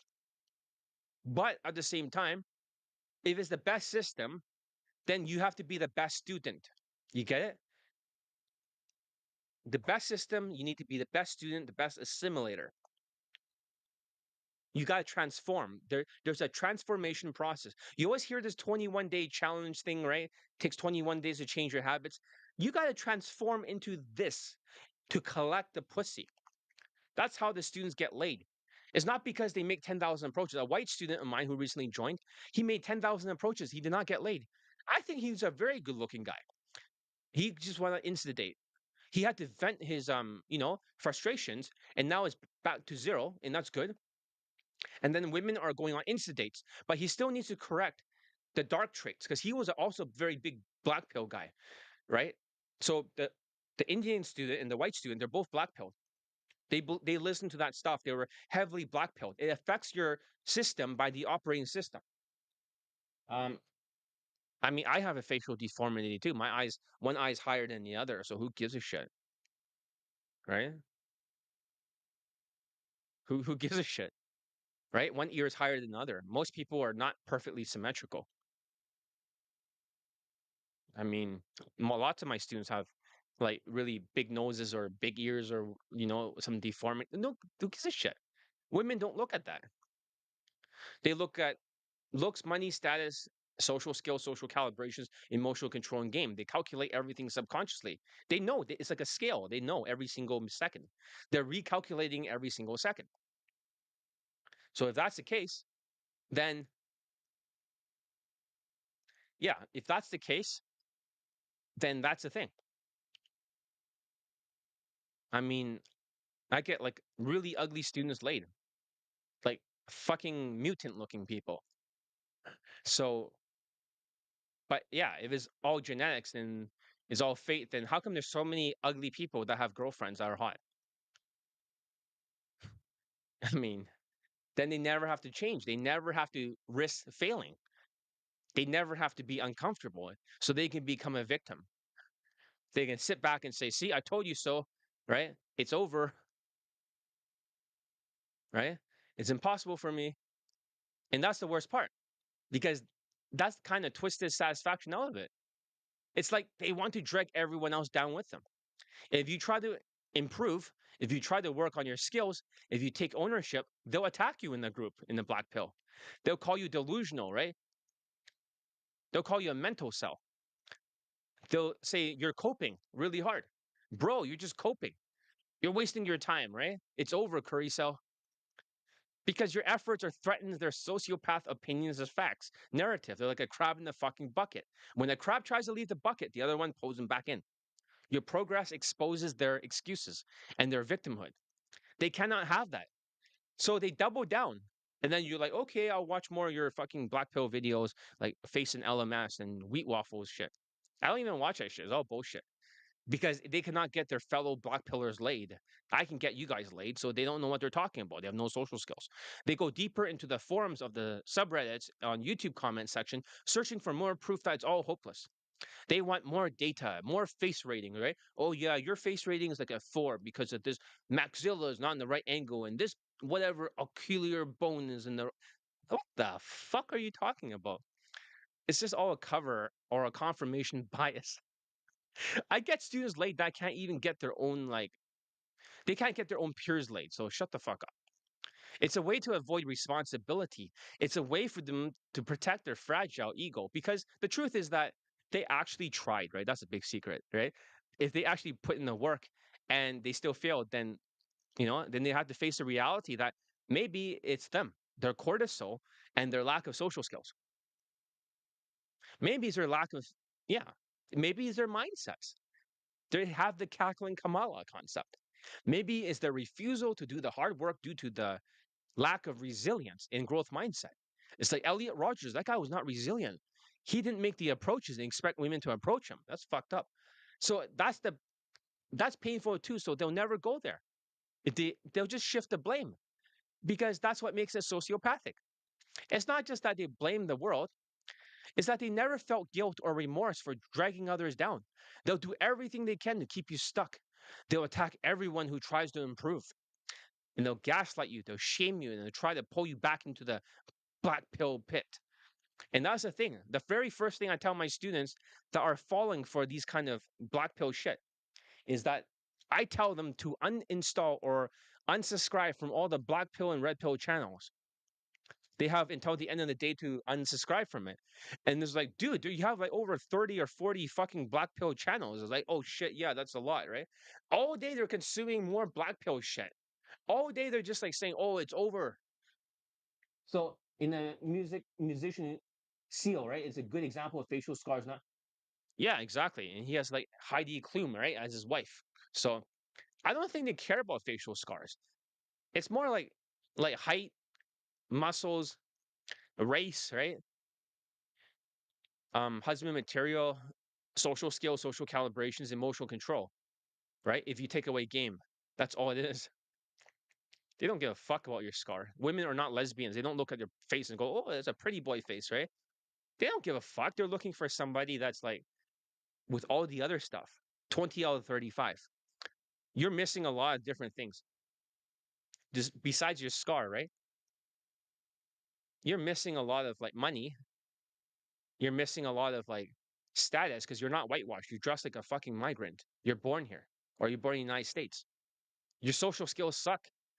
Your body language sucks. Your smile is not there. You have a Latino like mugshot frown. You get it? Your emotional control is not good. Your game tactics, what game tactics? You have a long way to go. So if that's the case, then don't you guys understand? The scar is really the last thing. It's only in the looks category. It's like, what is minus 0.5 points? Who gives a shit? What about the rest of the stuff? Right? Anyways, here's my course, right? I just want to plug my course. More of you should join. So I'm not sure how I can pin this, but that's the Elite Bundle Resurrections. My bumble date had an unexpected emergency, so I'm back with you guys. Okay? We're talking about black pill, right? And you were once a huge black pillar, right? Am I right? Hey. They're your biggest black pillar of all, right? But then you might think you're deformed or something, or no, you're actually the best looking student I have right now. Is that funny? You're the best looking student, and I was comparing you to runway models before. Remember that? And then you're like, doesn't that look like you? And it's like, oh yeah, it does, right? It's like, here's the top 10 runway models. It's like you look exactly like a fucking runway model. But you struggle, but it happens. Cortisol, right? Stuff like that. So it's all true. I need to work on all these. Yeah. Compensate for what you lack. And you think somebody gives a fuck because of a scar? I mean, I remember, right, a long time ago, for that student over there, Mr. D. It's like, oh no, my jawline's bad or some shit, or maybe I'm deformed. And then I literally show women your picture, and they're like, no, I don't see any deformities. And he literally walked up to them and was like, I knew you're just trying to be nice. It's not like what the fuck? Yeah, I used to be able to run laps around the other black pillars, right, in the past, right? But that's the funny thing, because you know who else was a black pillar? Do you remember the other student I show you? The guy who was super good looking, looked like Justin Bieber, right? And the other guy who looks almost like he looks like that Batman guy, the actor who played Batman. I think they're black pill too, to be honest. These guys are like mental cells. They're like they're like 9 out of 10 in looks, but they're a black pill. They think they're like 6 or something. What the fuck? You're probably like 8.5 or something in looks, Mr. D. You're probably like 8.6 or 8.7 or something. I don't know. Like that's the funny thing. So how your Insta date, right? Did you follow the instructions? Don't tell them like the social skills flow drill and stuff, right? Did you follow the steps better, or did it went back to the same mistakes? How many venue changes did you do? So you got to get over this mentality of beating yourself up, and it's good that you're getting Insta dates again, right? So you got to go back to elite tonality mastery one more time after the mindset playlist is done. Okay, just you don't have to do it 6 more times, just one more time for maintenance. Once we can get you on the constant insta dates all the time, you got to start moving her back home. But I want you to start thinking about setting a date and then moving her back home. Does that make sense? But I want you to solidify the date if you're too far away. Because in Vancouver, you know how expensive that fucking place is? It's like it's hard to get a place exactly near the pole location, right? Of Pacific Center area. Those are like almost $3,000 per apartment or 2,500 or more. Just for like a little closet or something that looks like shit that's not even furnished. So so you gotta go a little bit further, right? Uh, I I followed the steps. She was Japanese but not white.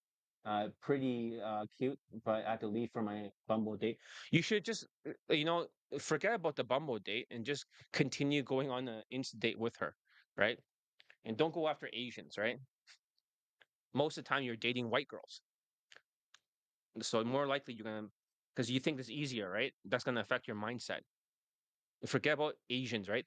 These flat chested, like bad breath, plain Jane looking Asians, right? With small breast and no ass. Oh, but she has snaggle tooth, right? Like most of Vancouver pickup artists. She has a snaggle tooth, so she must be like, oh, she's so cute. All these creepy white guys with receding hairlines, right? Oh yeah, she's a what? She's a Japanese girl. She has a snaggle tooth, right? Because her tooth is ever looks like a grenade went off in it, but it's still cute. It's like, oh my god, don't do that shit. Oh, he made you actually, yeah. Yeah, hopefully it's like stay away from the Chinese wingmen, right? These types. They're sociopathic unless you're going for other type of wingmen, but try to do it solo. Okay, as I was saying, right? Um, one thing that you can't handle is that they become an evangelist for hopelessness. They spread gossip that it's over rice cell, right?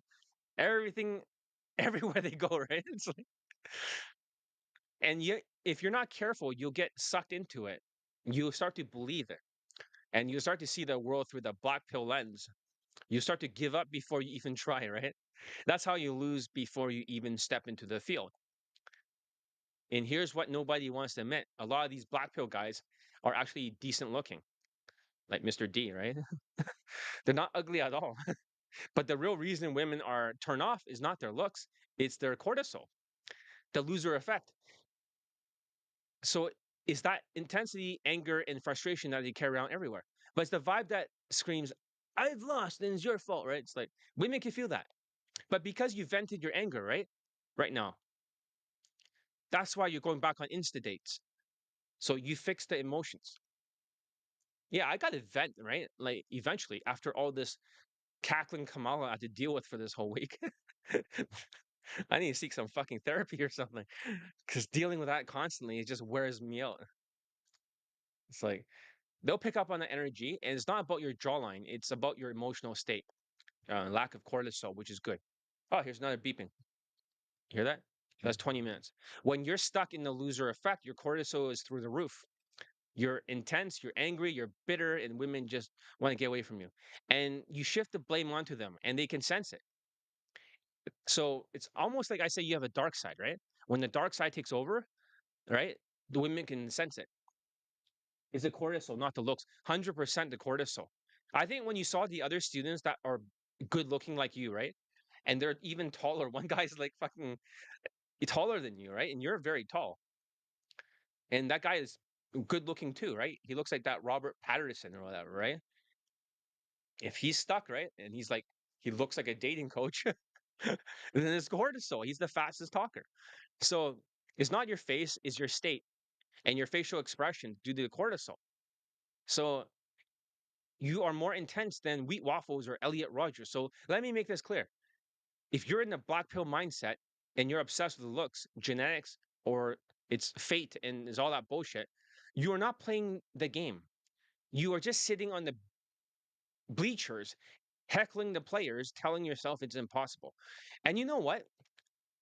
That's the only guarantee that you'll never win because you'll never even tried. And it's not about making 10,000 approaches either. You never took responsibility to fix the cortisol. You never took ownership. You never gave yourself a real chance.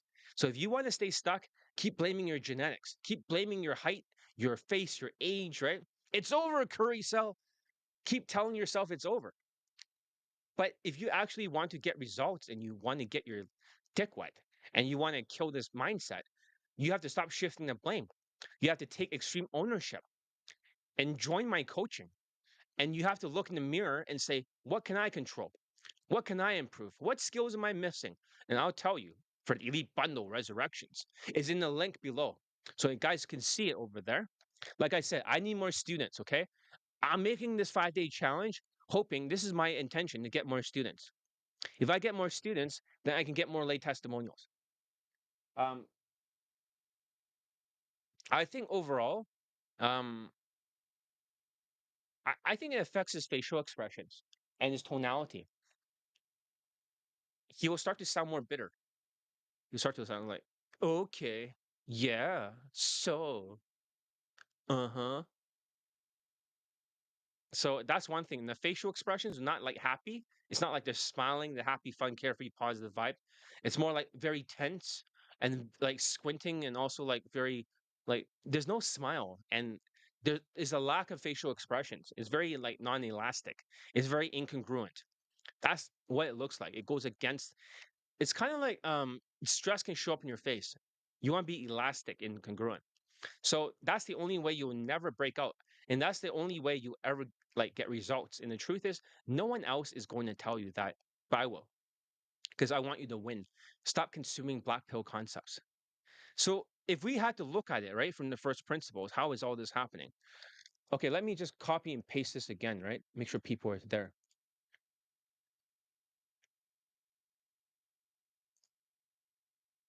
Yeah, where is everyone? What the fuck? 18 people here only after all that.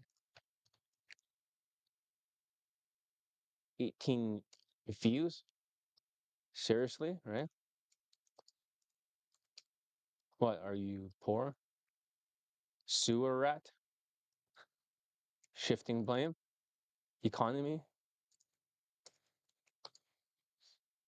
Stupid. All right, let's continue. So, yeah, you can share. It's all good. Yeah, at least it's a learning lesson, right? I don't want to embarrass you, right? Or anything like that. But the time you get laid, right, with your laid testimonial, everyone's going to be cheering for you over here. You know that? By the time that happens, everyone's going to cheer for you and they're all going to congratulate you. They're going to be all happy for you. Does that make sense? So think about your victory when it happens. And depending on these traits, right, would determine how fast it happens. But I think everyone here is on your side.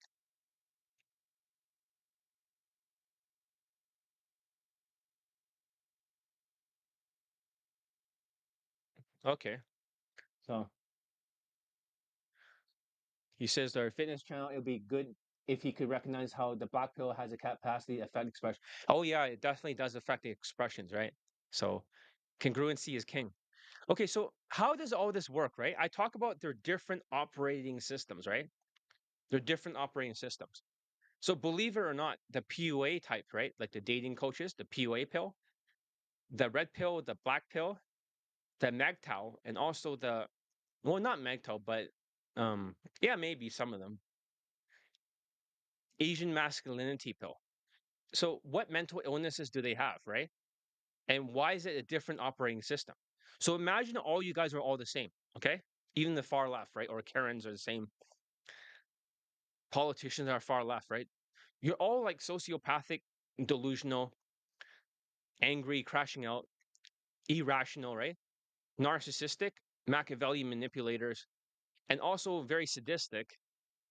You're delusional, ADHD. So you have all these traits, right? It's the same hardware, believe it or not. So imagine all you computers are all full of viruses and it has bad hardware, right? But you all have the same hardware, okay? Red pill, black pill, all that stuff, right? Does that make sense, guys? Same hardware. There's a far left brain. So what is the difference then? Why is that person red pill and the other guy is black pill, right? What is the difference between the two? It's the operating system. One of them found the red pill more appealing, so they start listening to Fresh and Fit and Rollo Tomasi. The other guys start listening to like PUA hate and looks max or lookism and forums and all this other stuff, and they consume like face and LMS face angles, right? And then wheat waffle stuff. So it's that what they consume becomes their operating system. Asian masculinity consume like ABCs of attraction shit and even Queefing Casanova stuff. And they start thinking it's all about muscles and good looks. And then it's not about social skills. And you need to go to Latin countries, right? Be passport bros. They start absorbing that Asians are not enough unless they're masculine. You get it? But they're all sociopaths, narcissists, Machiavelli manipulating Asians who are sadistic. And I'm sure, Mr. D, you met some Chinese are like that. We won't go into any details. But a lot of those Chinese people, those PUAs, they're very like they have these fucking traits. They're very sadistic. So they all have the same operating system, all the same type. They just choose a different operating system to install. But because they installed the operating system, it's a very sociopathic act because each of these operating systems is a way to shift the blame. You get it? You don't take the extreme ownership because of the operating system. Wait a minute, did this thing just move or something? The captions? I just went like this and then it just wiped away. So let's see. Okay, let me see that wiped it away. Did it just go away by itself? What the fuck? Or did I press a button? Okay, whatever. It's still there. All right, as I was saying, does this make sense, guys? That is just basically a sociopathic operating system with I mean, a sociopath hardware, hardware of a computer, the outside, right? For this hardware that I have over here, it says that it is like, oh shit, no, on this side. This one has an i7, iCore i7, and then NVIDIA GeForce RTX 4060 in the something like that. I have a 10 core processor. That's the hardware of it. Does that make sense? And then the operating system is the red pill, black pill, whatever. And also, you saw with Mr. M, right? When I was talking with him about cackling Kamala, that's basically he's overloaded because he cannot focus with two jobs, right? He's overloading his RAM in his computer. So it's kind of like a RAM. And when Latino fuck behavior, that's basically saying that they're a one core processor, a Pentium 1, oh 01, like this is from 1995.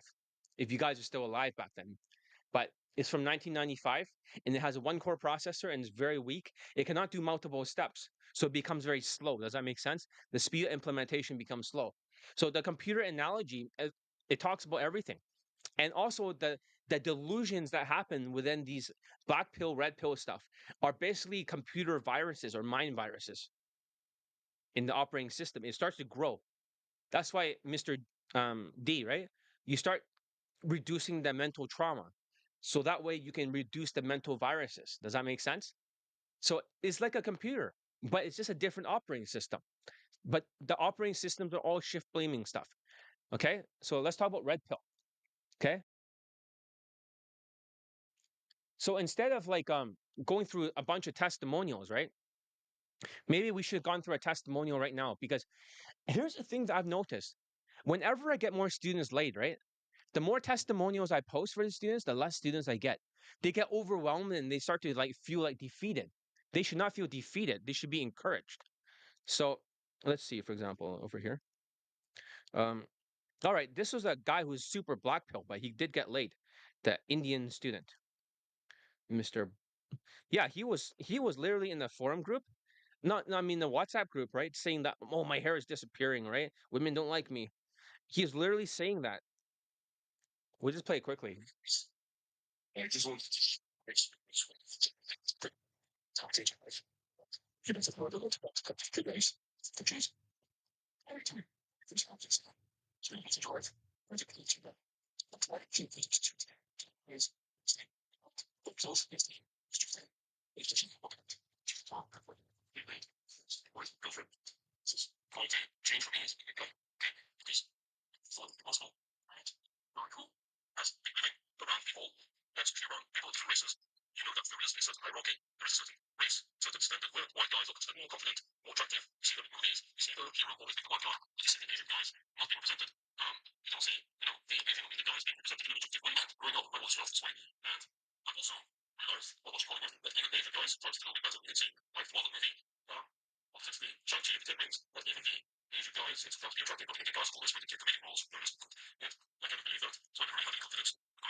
It's over, Curry. So no, just joking.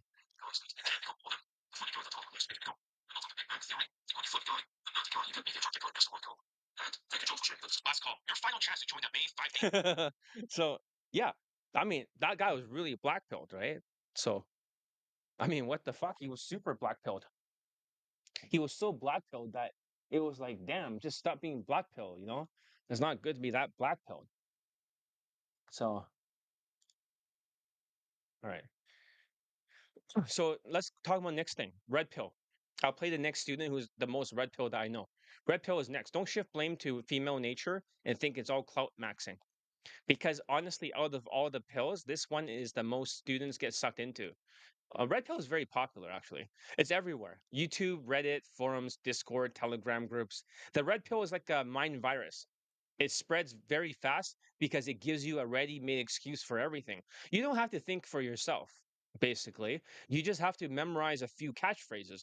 Blame female nature, and suddenly you're woke, right? Like, oh, she's jumping on the cock carousel, right? Oh, it's female nature again. Oh, she's gonna hit the wall, right? That's red pill, right? It's like, oh, don't get married because she's gonna take half of everything.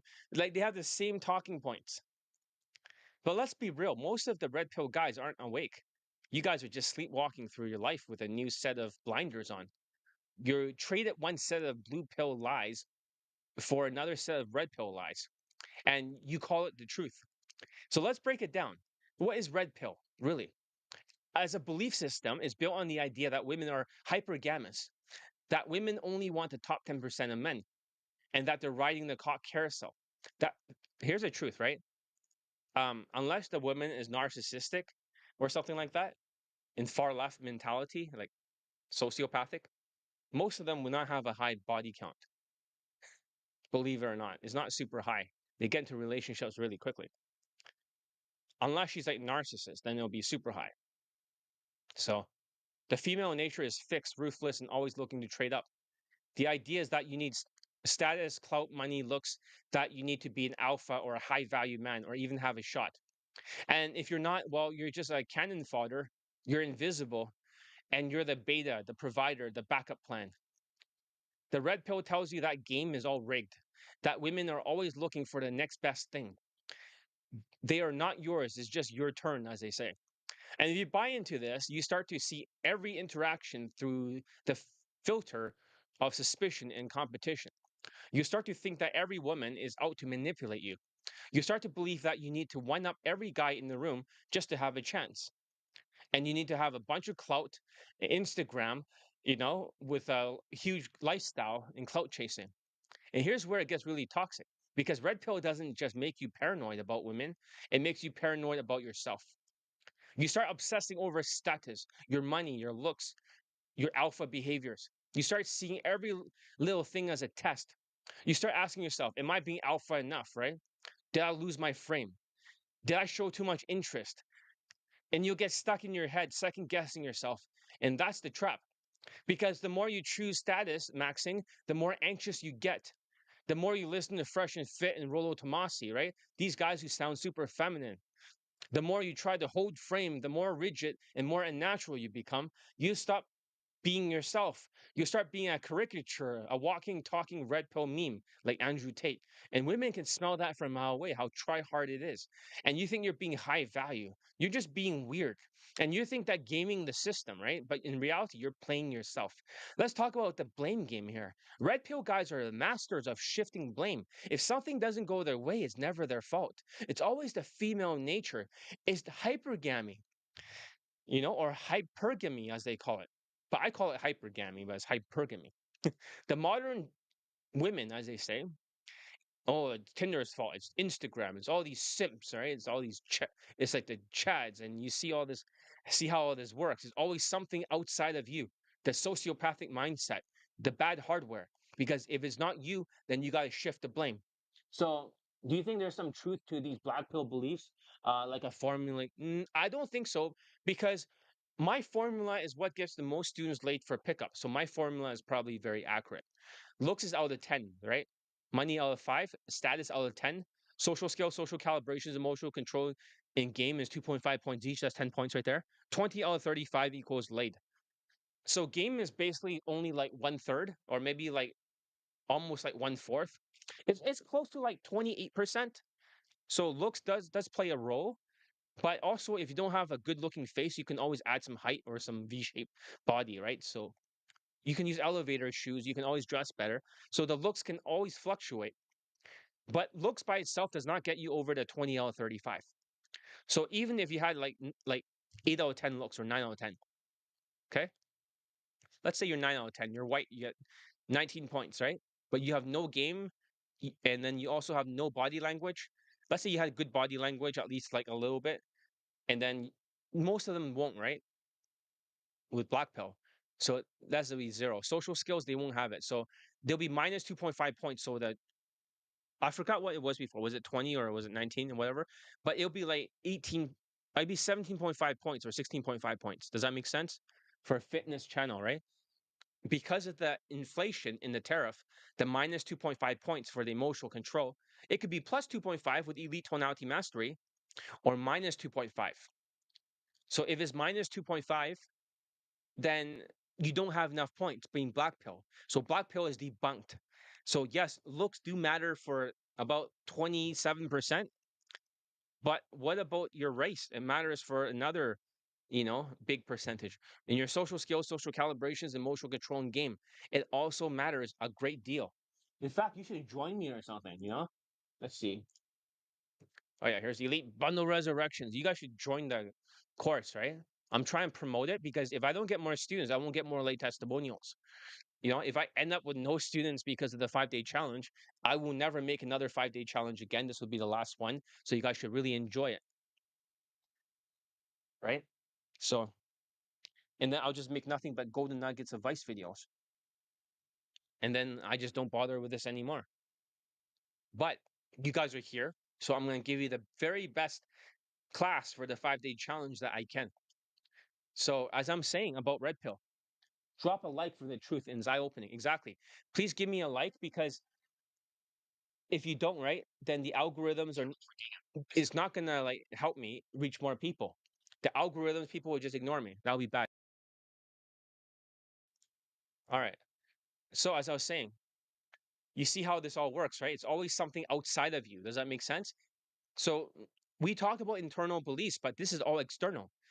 Everyone naturally has external belief that it's the external's fault. It's never you, never your lack of social skills or never your body language lack of social calibrations or congruency. It's always never your lack of emotional control either. It's always the system. It's always like that's why so many red pill guys never get results.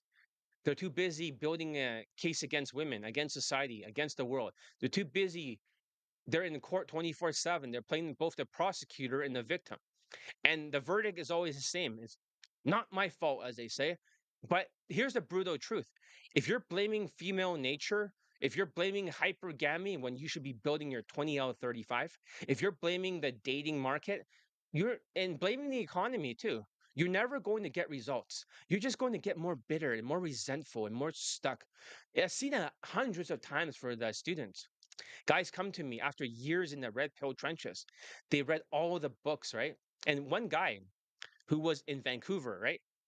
Who was Middle Eastern, his model girlfriend, she cheated on him. And then he watched every Fresh and Fit video and he lost his fucking mind. Basically, his bank account, and he was making six figures. Fuck, that guy was making six figures, all $100 bills on top of the bed, showing me that. I screenshot it, put it in my sales letter. All his money's wiped out because of Fresh and Fit. He watched like over 2,000 hours of content. He literally watched every single podcast. And women are like, why are you crashing out? You try and be like that Fresh and Fit podcast? That's how bad it is. Because these guys don't have social skills and social calibrations or emotional control. That's why they're always angry at women.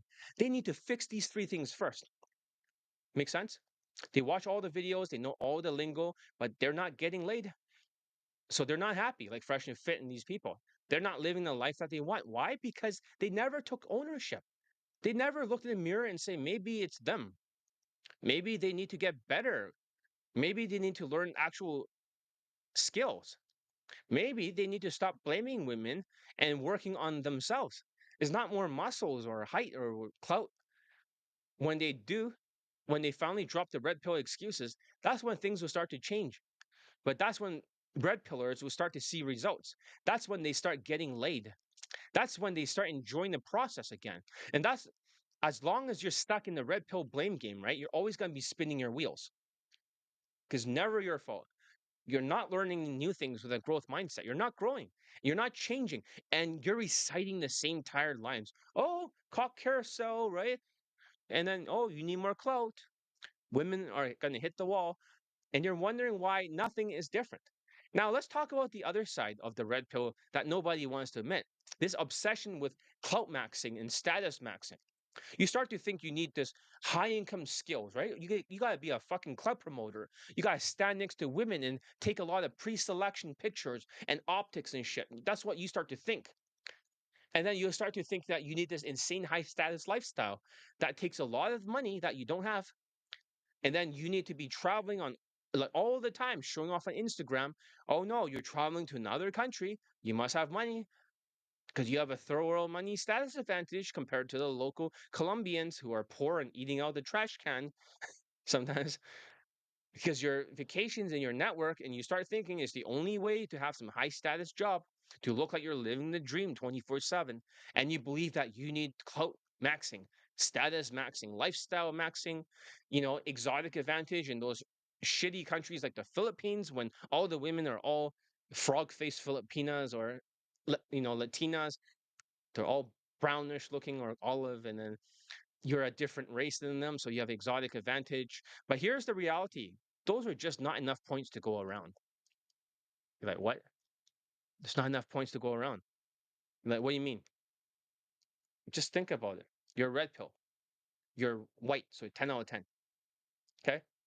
And then you have 4 points for status. You have high status lifestyle, high status job, throw all money status advantage traveling, and also exotic advantage. Okay. Now you guys, um, 10 plus 4 is 14. And then let's say your looks was 6, right? Now you got 20. But because there's no skills anywhere for social skills, no social calibrations, is all like status maxing because your body language is angry and your emotional control is like minus 2.5 and you have no game, you're a game denier, your 20 points becomes 17.5. And even if you have half a point, you still have 18 points. Red pill gets you closer than black pill to the line of fuckability, but you're not above it. So therefore, you did all this for nothing. You spend close to like a year and a half building your lifestyle to have a social circle, and then nothing happens. You just friend zoned. You're more friend zoned than you were before. And that's red pill, and it gets people angry. So they just have optics standing next to women. That's all they do is hang around and stand next to women all day. And they try to make more money off of that lifestyle. But here's the reality: they just aren't enough points to go around. You can max out your looks, your money, your status. But if you don't have the social skills, the social calibrations, the emotional control in the game, you're still going to just be below the 20 out of 35 line of fuckability that I talk about. You're still not going to cross over. And all that effort you put into clout maxing, all that time you spend trying to look high status for Instagram, you pay the photographer, and then you hang around all these expensive places. You went on your yacht, and then you start flexing. Oh, you're in a, um, private jet now. That could have been going towards building some real skills, right? Like getting elite bundle resurrections. Still, that actually gets you results. But instead, you're just chasing the next thing to post on your Instagram, the next thing to flex and, to make you look like high value online.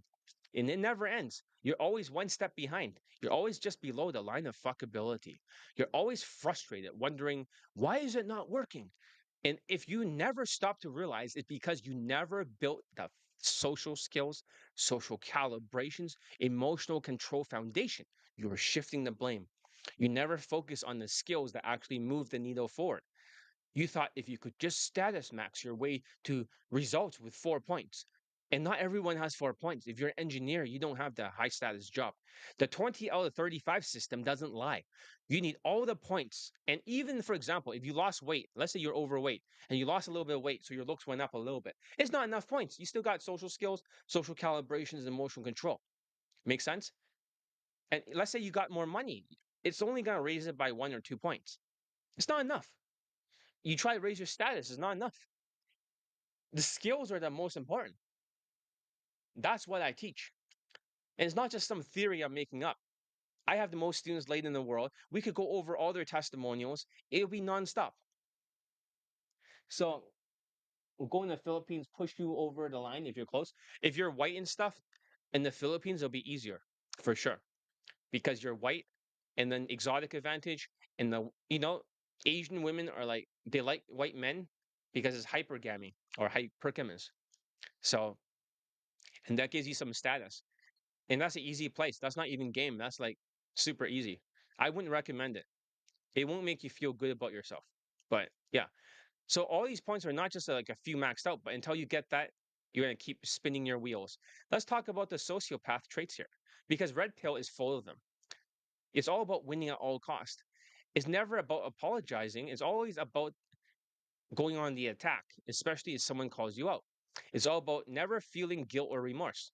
It's all about building a wall around your ego so nothing else can get in. But here's the thing: if you never let anything in, you'll never let yourself grow. You'll never change. You'll never let yourself actually connect with anyone, not women, not friends, not even yourself. You just be a fortress of excuses. a castle made of red pill memes, and you wonder why you're alone because you wonder why you're not getting results. You wonder why you're not happy. It's because you're running the same old operating system. You're just calling it something new, right? It's the same shit, different label, different operating system. So if you recognize yourself in any of this and you feel that sting, if you feel that resistance, if you want to argue with me right now, that's the red pill talking. That's your ego trying to protect itself. That's the blame game in action. But if you want to win and you actually want to get results, if you actually want to get laid, if you actually want to enjoy your life, you have to drop the act. You have to uninstall the red pill operating system on the hardware, the sociopathic hardware, and take extreme ownership. And you have to look in the mirror and say, if it's, you know, if it's meant to be, it's up to me. It's not women, it's not society, it's not Tinder, it's not Instagram, it's not hypergamy, it's not female nature. If it's meant to be, it's up to me, right? Everything that happens in my life is my fault. If you have that mentality, that's when things can change and you start getting results. And that's the truth. No one else is going to tell you, but I will because I actually want you to win. So I know we're playing the same testimonials for the recent students who got laid during the 5 day challenges, right? But then again, if people don't care and they're indifferent to it, then we won't have any more, right? We won't have any more like late testimony. Like we won't have any more 5 day challenges. So I hope they're paying attention. Let's see how many people viewed it. After all this time, just 18 people view this video. Yeah, in the future, there's no more 5 day challenges. I'm gonna cut it all out. If it's only 18 people after all this time, then this is pretty disrespectful. It's just nothing but indifference. I think it's time to just like this would be the last 5 day. I'm not sure if I should think about it, but would this be the last 5 day challenge?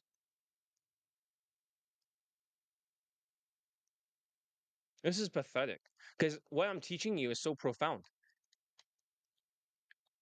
I'm gonna kick out a few more people then.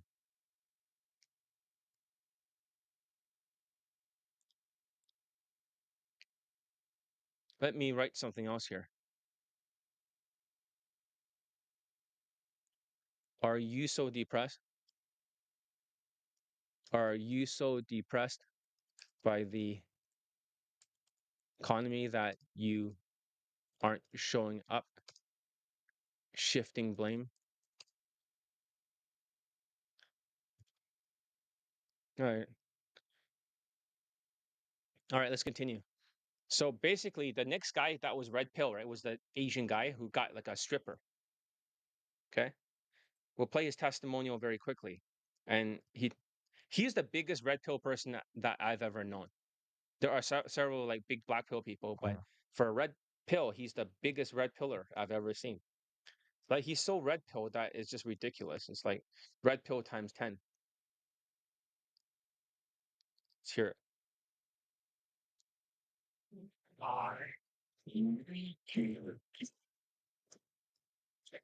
This is so many.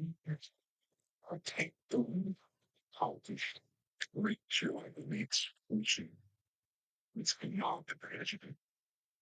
To understand nothing, nothing but understand.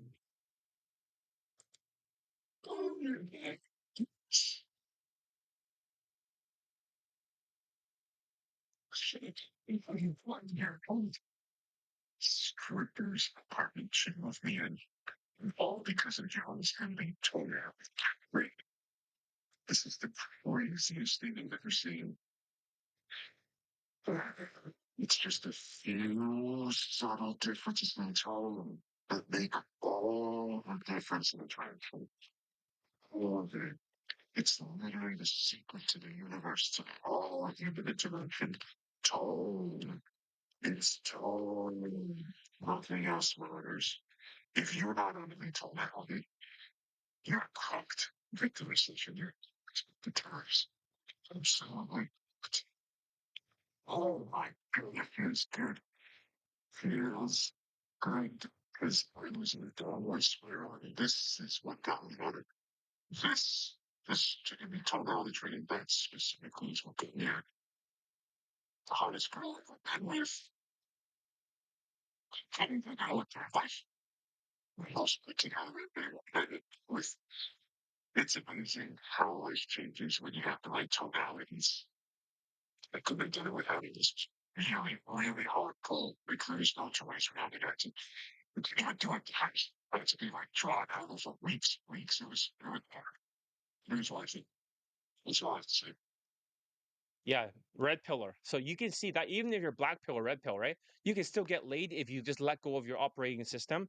And at that time, if you finally listen to me and you finally do everything I say, and then you implement it, don't you understand? If you can demonstrate what I taught you out there, you automatically get laid.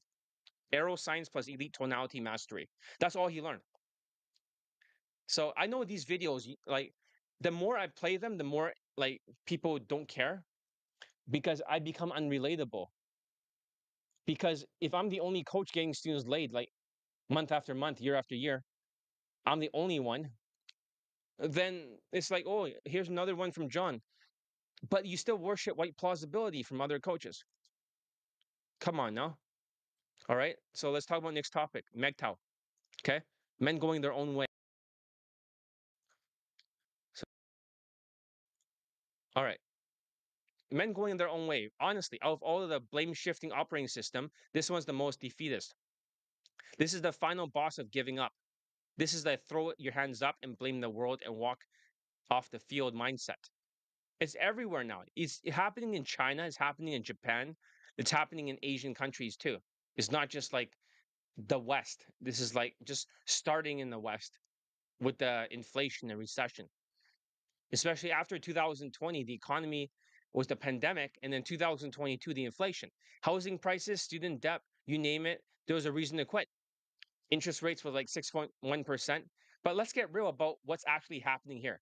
MGTOW guys love to make it all about the economy for a lot of people, right, that are not here right now, and they're here in the beginning, they just drop off more and more. It's really about the economy. They're blaming the economy that they cannot afford my coaching. They think it's impossible to afford like a wife, im- is impossible to afford and support a family. So why even bother dating at all? It's all rigged, right? That's what they say. But the secret is that they should throw themselves into a relationship, into a marriage, and then they're forced to adapt. And a lot of times my students succeed. They don't make a lot of money at first, and then they start making more money after they're married. It's not worth it, as they say. Women are too expensive. It's too risky, it's costly, too much stress. Or they just check out. They pull the plug on their own lives. And they say, Ed, I'm going my own way, right? Why even bother? It's too much work. Women are too expensive, and then they're too much of a headache. They're just running away. They're not actually building anything. They're not leveling up. They're not getting stronger, smarter, or more successful. They're just hiding. And here's the kicker, all of this is just one big cortisol spiral. They're stressed out. They're overwhelmed. They've been constantly doom scrolling, watching the news, reading about the next economic crash. Their cortisol is high and through the roof. They're stuck in survival mode. They can't think long term, focus. They can't even relax. So what do? They blame the economy. They blame the government. They blame women. They blame society. They blame the West. They blame China. They blame Japan. Whatever country is trending on YouTube that week. It's always somebody else's fault. I'm not saying all MGTOW are sociopaths because sometimes normal blue pill people can be MGTOW if their money problems are there, right? They're going to start to give up easily. So is but the thing is that while this one is not the same hardware as all of them, a lot of the people that push MGTOW in everyone's face on YouTube, those guys are the sociopathic ones. But this is something that is like human nature with the economy problems and stuff, and they're perceived like it's just rigged against them. A lot of people look at Japan and stuff, their birth rate has plummeted. And I believe the United States birth rate is going to plummet soon. When people lost their social skills because of the lockdowns, then that's when the world flipped upside down. Then like 53% of men are single or something like that. They all flipped because of the pandemic, because of Fauci. So it's never them, it's never their skills, it's never their lack of action, it's never their refusal to adapt. No, it's always the world that's broken. But here's the thing, they convince themselves that women aren't even worth it. They say, why should you even try? That's not ROI, return on investment. If they can't get married, then can't have kids, then they can't have a perfect family because they have no money, then might as well quit. It's all or nothing, right? Black and white thinking. If they can't win the whole game, they won't even play. So they checked out. They're megged out. And they say it's about freedom, about going their own way, about peace of mind.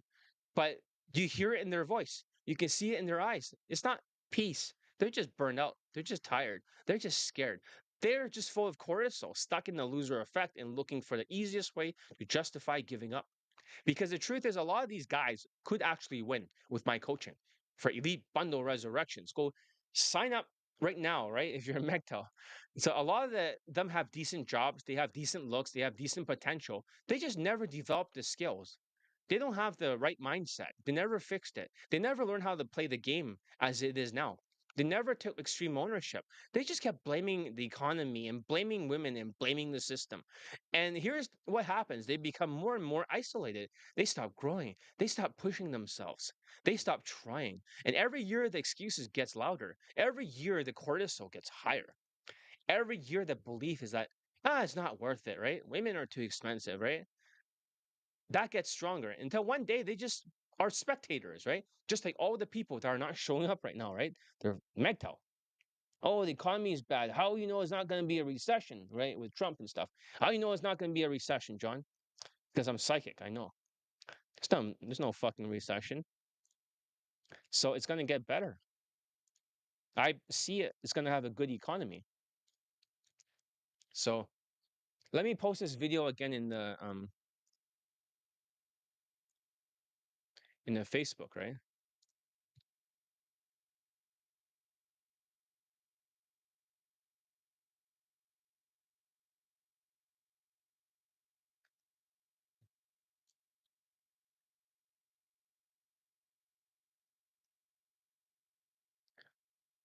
One, two. Wait, why is it going so slow? Two. Stop being a loser. Be a winner.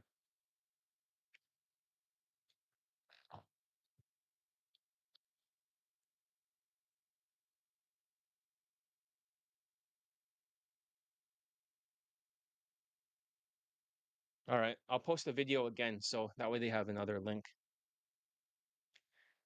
But yeah, that's kind of pathetic. So for the replay, right? For the other video, I tried to post it. It didn't have a lot of views. It's like, why are they dropping off? Why are they suddenly getting turned off now? It's like, of all the times right now, like, why are they getting turned off? That's kind of weird.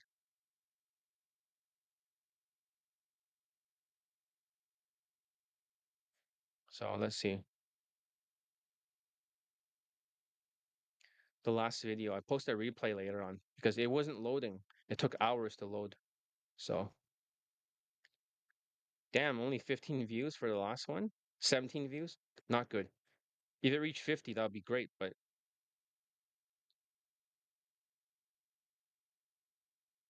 here's the YouTube live. I can't see it here. Let's see. Yeah, this is really pathetic. So 18 views, man. That's just a big middle finger to me. It really is. So would you apply a 25 system to the same way when in the Philippines, Colombia? Well, yeah, it's the same thing as the Philippines, right? Colombia or any Latin country because they're third world countries, right? They're not rich. So let's see.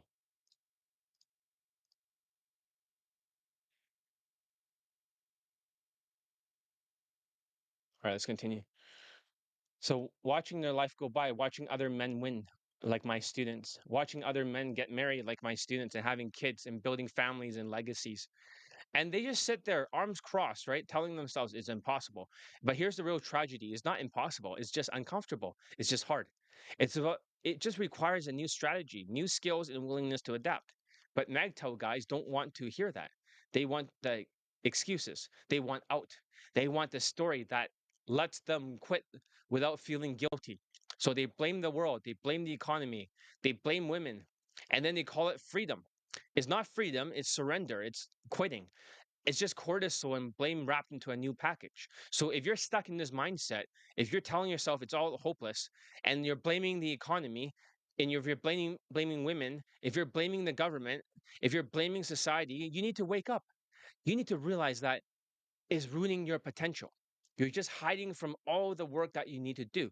You're just letting the cortisol and the excuses run your life. And if you're missing out on everything you could have, because the truth is, you don't need to have a perfect economy. You don't need to have $1 million. Sorry. You don't need to be Jeff Bezos to win in this game or Elon Musk. You need to take extreme ownership. You need to build your skills. You need to adapt. You need to keep going, even when it's hard, even when it's uncomfortable, even when the world isn't perfect. That's what separates the winners from the quitters. That's what separates the guys who gets results from the guys who just makes noise. So if you're ready to stop blaming the world and building your life, join me for Elite Bundle Resurrections. I need to build the army. So for all the students that recently joined, I need more. And the more people equals more late testimonials. And yeah, just don't make excuses. Don't shift blame. So it's time to drop the MGTOW mindset. It's time to take ownership. It's time to actually go your own way forward and not backwards because I want you to win. And that's the truth that nobody else tells you. Okay. So let's see. Is there an example of a person that was MGTOW for a while and then got results? Maybe I play a testimonial from other people.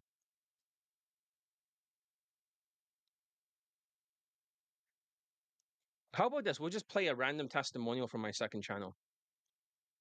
One that I have not played yet. So your videos. Let's just play the Italian student's testimonial. This guy has like 8 lays, and most of the women are like 9 out of 10. Before it was like 4 out of 10 with UMP shit, and he rarely get it, like months apart, mass approaching. But now he's like up to 8 lays, and now he's with the eighth one, an Italian woman. Let's hear it. I am Italian. I'm traveling, and I actually just come back. I just had sex with a blonde Polish girl, and in the last 2 hours, not 2 hours, 4 hours, I pulled twice actually. I pulled first with the girl, I had a blowjob, and then I pulled again and had sex with this girl at her villa. And this is all thanks to John. Since I switched to indirect game and I started flirting the way he teaches, and I started adjusting my tonality, like he's been showing me, and my body language, my results are going crazy. Like in the last days, I You see how he's very monotone, right? He's gonna get less monotone when he's trained more with a whitewash tonality. many every day I'm getting instant days with 8s and 9s. And today I did the first lay since I've been starting working with John. I had pulse already, but I did not fuck close. But since he learned, he teach me to deal with objections. It's easier. And as a result, today I pulled and I fucked. And one blowjob and the other one sex.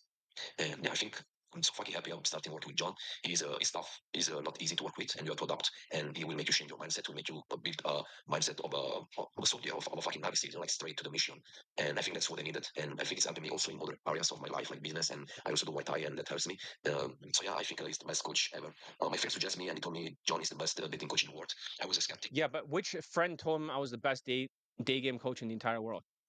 It was like the Chinese guy that got 15 lays, 5 models, 5 white girls, 2 actresses. If I live in one of the countries, I won't have to fully get. No, if you live in the country, you need 20 out of 35, but it's like less points that you need to get over the line. So if you move there, you still need the skills, but if you don't have the skills, right, you still struggle. So if you're below, like you're like 19 points, you're still gonna struggle. In the beginning, but now that I'm working with him, I agree. I think he's the best in the world. And Because this guy traveled before, he could only get 4 out of 10s, and he can only get one every single 3 or 4 months, and a lot of rejections. That's what will happen to you. dedicated. Like he really cares that you get late. So he basically texts you every fucking day, checking with you if you are working, if you're doing the work, and so you cannot get any better outside there. Like I think you know John and you decide to send money to another coach, you're basically deciding to get scammed. So you're basically deciding to push money down the toilet. And I think there's nothing as good as John, not just for his style, is what he teaches, but also for the dedication that puts on you. Like when you work with him, you will see that he really cares about you. Like treats you like you're his brother, you're his son. Like checks on you every fucking day, make sure you're following the structure, you're doing the work, and I think he's the best. Okay. So I start working with John So this is the second laid testimonial. Let's hear it. 3 weeks ago, and yesterday, July 6th, I got the second lay. Since I started working with him, thanks to his training. And the more I'm working with him, to be honest, the more I believe he's the best coach in the world, like the best you can get. And lately, particularly, he made me do some adjustment to my fashion and to my body language. He also made me go to a chiropractor. And the difference I've been set has been like night and day, literally. Like since I'm wearing the specific pants and shirt is suggested and made Yeah. me stand in a particular way with my body language. Yeah, the whitewashed tonality. I mean, whitewashed body. I mean, whitewashed fashion. Yeah.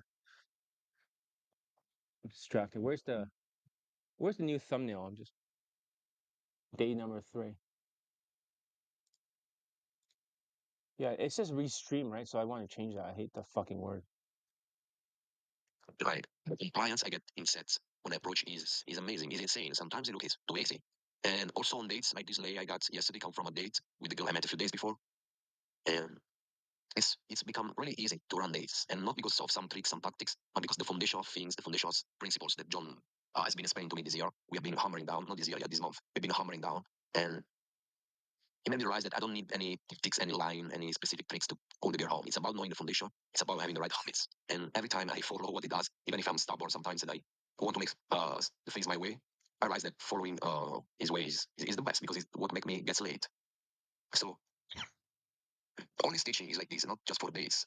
Everything he teaches is about solid foundations, not tricks, not tactics. And yeah, again, the more I work with him, the more I'm convinced that he's the best, and that all these 4 years in this community, I wasted time listening to other coaches, to other pickup artists. And since I work with him, I see the quality of girls I'm able to date, to get laid with, has been much higher. It's been the highest than ever for me. Yeah. And so, super satisfied of the work I'm doing with him. And if you want to get laid, work with John. Don't waste time with other YouTubers. Number 3. So I am one of John's students, and today is January 12th, and I wanted to record a video for my third lay that I will meet with him since I started training with him. The first lay I was on December 31st. Then I got laid again with another girl on January 7th, and then I got laid again yesterday, which is January 11th.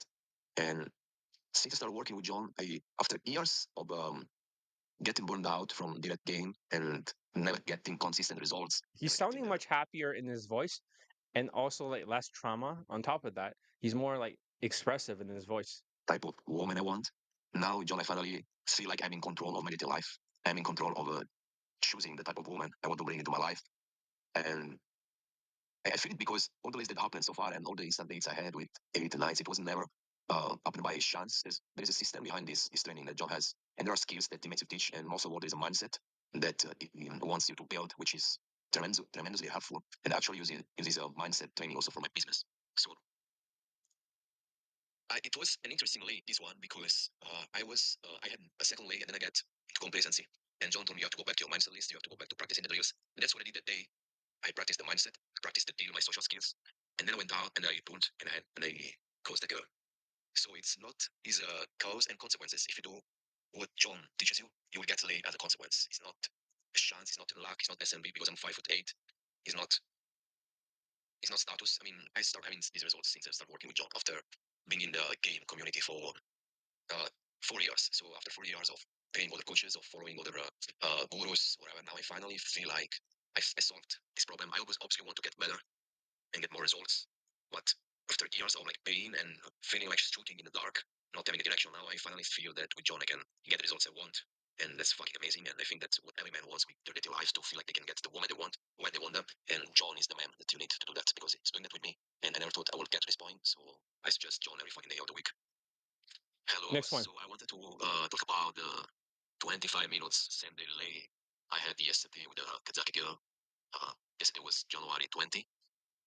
I've been working now with John for a month and a half, and I've been in the dating community for 4 years. And did boot camps many times, but I've been wasting money on these boot camps. And now with John, like I see getting results so consistently and so easily.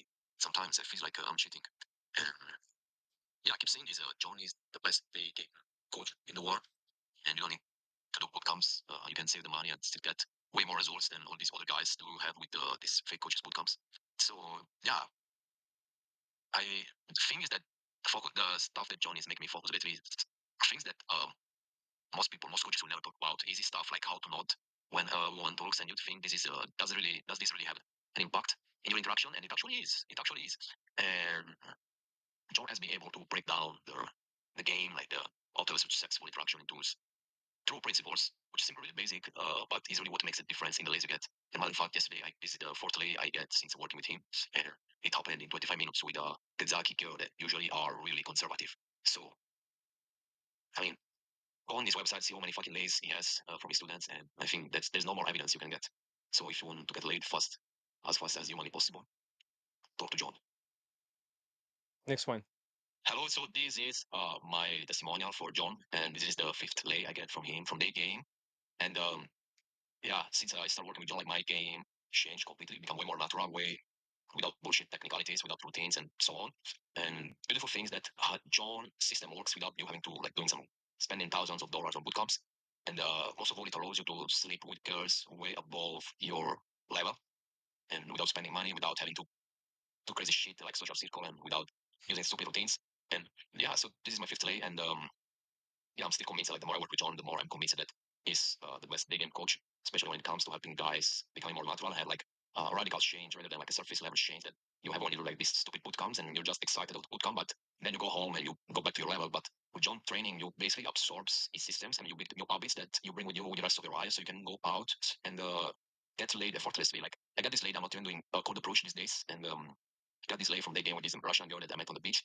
And yeah, this is the point. Like when you work with John, you build habits that stay with you. Like you don't need to do like 100 approaches to warm up and to get in stage and do some speed bootcamp that the effect lasts just for 4 days. You build these habits, you build this part of your personality that allows you to attract He can get laid in 1 to 6 approaches because he's leveled up. He always practices drills. girls anytime. Like sometimes I go to gym, I go to the coffee shop, I go to the supermarket, and it just comes natural to me to take numbers, get dates without even having to go out just to meet girls. Like it becomes part of your life. And it's becomes so easy to talk to girls, to bring like new girls in your funnel that it's basically you have to go out just to do game. Like when you learn what John teaches, you just have to exist, be out there, like in a place where there are girls, and you start so easily. Like it'd be so easy to start conversations, and then through these conversations into pools, super fucking easy, like so natural that sometimes I'm surprised. Like I'm not doing anything crazy. I'm just following the algorithm that John shared with me. With is super simple. It's like a few steps you have to follow to keep the conversation going and to be flirty, and that is all. Like then it comes so easy to pull that. Yeah, just naturally getting laid with the girls above your league without much work. So it's fucking amazing. And yeah, if you want to invest in coaching, you should work with John because he's the only one that will. I work with many coaches, and he's the only one that allowed me to build a new personality, a new way of being, which is not really attractive. It's not like some. If I say that I have to put some stupid routine, it's not some excitement I have from the bootcamp. It's just like myself. So I just go to grocery shopping and start talking to girls, and then try to pull. And if the logistics do not allow to pull, get a number, then go on a date and then pull. So fucking easy. So I Next wanted one. to talk about my seventh lay I had when training with John. And yeah, so this is my seventh fuck close since start working with him. And the main difference I noticed since I'm working with John is that the quality of gears I'm able to get is way higher than before and is more consistent. And this is because we focus on habits, on drills, on improving my vocabulary, on improving my body language, and this helps me to yeah get these higher quality gears. And this lay I had is actually with gears who is 20 years old and is 10 years younger than me, so it's like living the Leonardo DiCaprio's dream. And yeah, this is thanks to the drills and exercises I do with John. Eh, yeah, I know John can be like tough sometimes and like being a tough character, but I think it's really worth investing in him and it's really worth in having him as your trainer because he's the things you learn with him are going to stay with you forever because he helps you change habits, create new neural pathways that are going to stay with you forever and hence are going to help you get woman forever. So this is a video I want to record as a testimonial for another lay I got since I started working with John. And this happened on June 30. So this is the second lay of this month. And even these ones, as every other lay I got since I started working with John, is that they're all very super high value women, not just for looks, but even like personality wise. So they're like my type of women with whom I would start a relationship as well. So it's really great. And what I want to say, yeah, like it's what's getting matters working with John is that now it's becoming more effortless. So I'm basically slowly becoming like my game is becoming more natural, so it's free from tricks and techniques. And yeah, also like heard some people say that it's because I'm like good looking and shit, but I mean before working with John I was not getting these results. Like I was not sleeping with this type of woman, so like it's not because of that. Yeah, and I mean my SME is also because of the suggestions that John gave me, so everyone can improve as well that side. And yeah, of course this last day is from Daygame, so I met this girl in Daygame and then I went to date her and get sex. And so yeah, this is it. I suggest everyone to work with John, everyone who wants to like develop natural gains overlying on tricks and tactics who are like only short-lived, but never actually work in the long term and never actually work with higher caliber women. Yeah, so basically that's his testimonial. He was traveling and stuff too. So that's what he can get. And he bangs so many white women and eventually with Italian women, that's his race. He quit the game for her. Whenever a student gets a woman that they want, they usually quit the game and they just have a relationship with her. The Jewish white student, he got 8 out of 10 Ukrainian. For him, he got like this Italian woman. For the other Chinese guy with 15 lays, 5 models, 5 white girls, 2 actresses, the second actress, right? He quit the game for her and he married her, and now he's a father.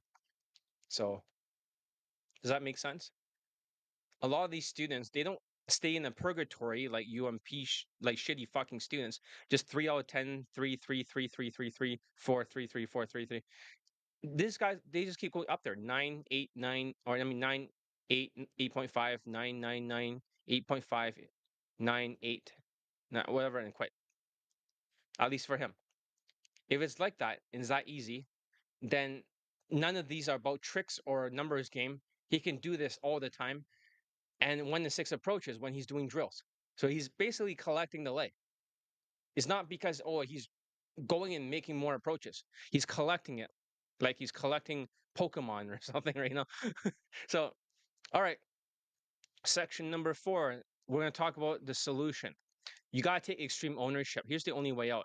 You got to take extreme ownership no matter what happens in your life. It's all your fault. But here's the catch. Most students forget that every year because the cortisol wipes out their memory. Every time you make an excuse, like a small one, you try to shift the blame, it's just skipping the gym, right? It's like you skip through it enough times, you'll never build the habit.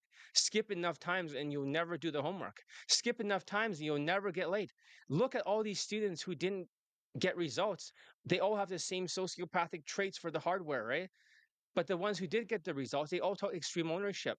They had enough grit. They had a growth mindset and they were changeable and teachable and willing to do the hard work, but they're willing to actually change. That's the difference. They're willing to actually make the adjustments and show it in the field. So, Mr. D, right? Right now, you only have 30% of the socials for the facial expressions, right? And the tonality for whitewash. You need to have the other 70%. Make sense? It's just these guys had it all out there all at that time. They just adapted faster. They didn't just sit there blaming the world, blaming women, blaming the economy, blaming the genetics. They faced their pain, they took the responsibility, and actually did something about it.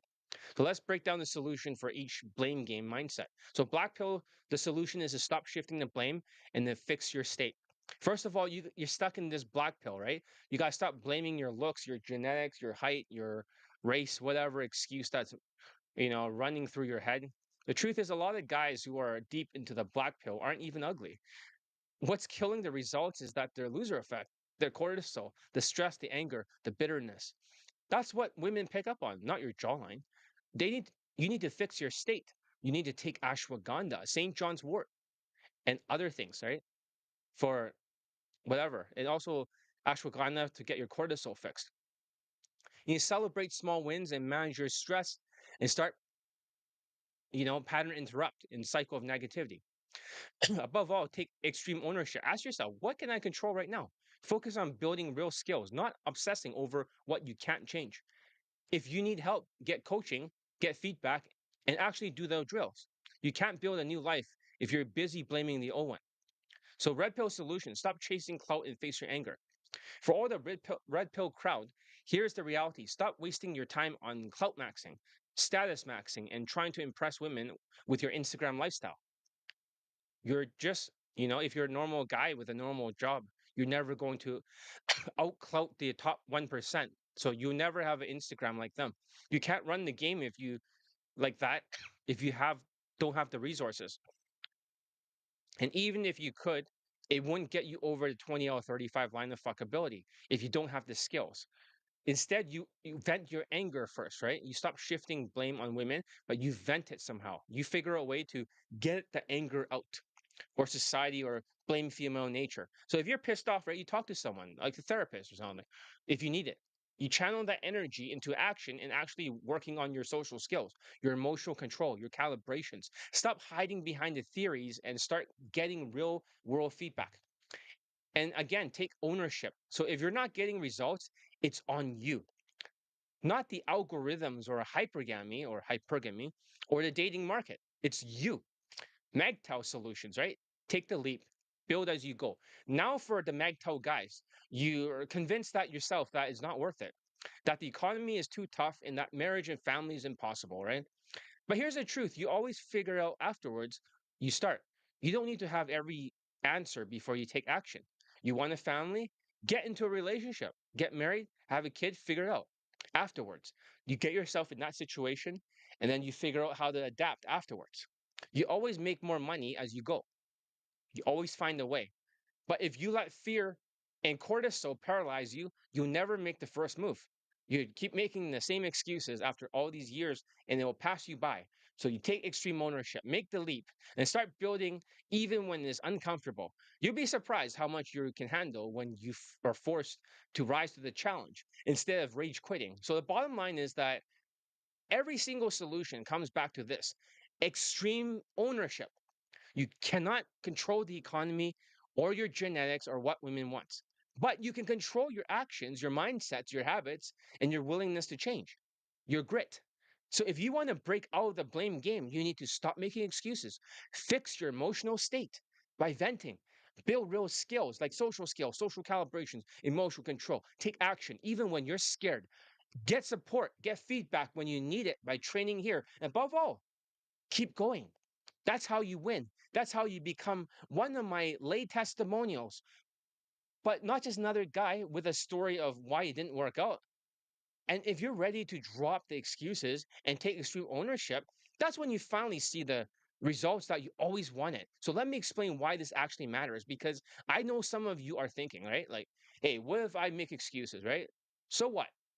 I don't have grit, or I'm not teachable, or I don't have growth mindset. Who cares, right?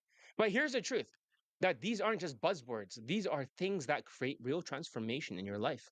And this is what actually changes you. You can have the best tactics, the best system, the best coach, which is me, the best program in the world. But if you don't have these mindsets and you're shifting the blame, you're not going anywhere. You're stuck. You're pulling the handbrakes on your own progress and you're suffocating your own growth. So let's break it down teachability and changeability. So, if you're not teachable, you can't learn. If you're not changeable like these students who were black pill and red pill or PUA pill, and they adapted and did exactly what I told them to do in the field and they forgot, it means you keep repeating the same mistakes over and over. Like some video game character that keeps dying at some level and never learns how to beat the boss, or like Donnie Darko's movie, right? Or that Groundhog Day or something like that, or source code the movie. So does the cortisol ever fully go away or are you trying to mask? The tonality does mask it. The cortisol will improve by 32% if you take ashwagandha every single night for 3 months in a row. 32% is almost like one third. So you always be stuck at square one. No matter how many times you try skill index and belief, right? You don't believe you can do it, improve.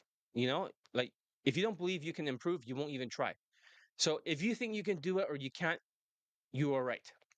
If you don't build your skill index, your actual measurable abilities, you're just spinning your wheels, right? And belief is the fuel, skills is the engine. And if you don't have both, you're not moving forward. So get elite bundle resurrections and manifestation index, okay? This is your ability to take your belief and actually turn it into action. If the bridge between knowing and doing, right?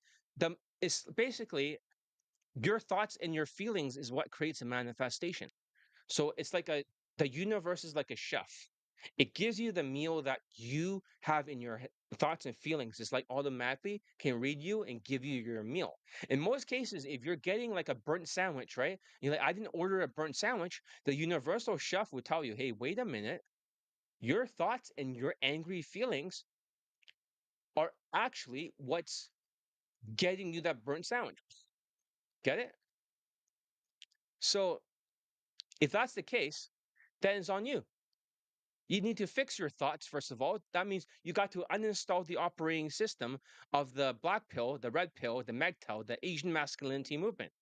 So if your thoughts are all negative and running wrong operating system because you're glued to the toxic forums and negativity all day, you're just reinforcing your own limitations. You're actually manifesting a bad future for yourself because you have the wrong operating system. Your program, your brain to expect failure, to shift blame and to get angry, and you're not manifesting more pussy. So expect rejections, expect the worst. And what that's exactly what you get. Your thoughts and feelings shape your reality. The universal chef would be like, here you go. That's but it's like, well, I try my best, but it's not 20 out of 35. So if you want to change your results, you have to change what you're feeding your mind and your emotions. You break the cycle or run new operating system. You need grit. And this is a big one. Grit is what gets you through the hard days. Trust me, there's a lot of people without grit, right? Without resilience. And that really sucks. Grit is what keeps you going when you want to quit. Grit is what separates the guys who gets results from the ones who just talks about it. Grit is really about resilience. It's about bouncing back when you get knocked down. Not like the 55-year-old American student who's bald. He got knocked down, but he doesn't get back up. He just beats himself up. It's about, sticking with it when things get hard and you cannot do it. A lot of people don't have a resilience. They don't have grit. It's easier to just blame and run away, right? But that's what they're doing. They're runners. It's always easier to make an excuse than to face the pain and push through. But here's the truth. If you don't stop shifting the blame, if you don't take extreme ownership, if you actually listen and do the work with my coaching, right? You'll probably get laid. You'll change, you'll move forward. That's the only way to steer things forward. There's no other way. So if you don't do this, you will, you your boot will not move forward at all. You will just keep pulling the anchor down and you'll stay stuck year after year. You're suffocating your own progress. You're pulling on the handbrakes on your own transformation. So why does it all matter? Because these mindsets are the difference between success and failure.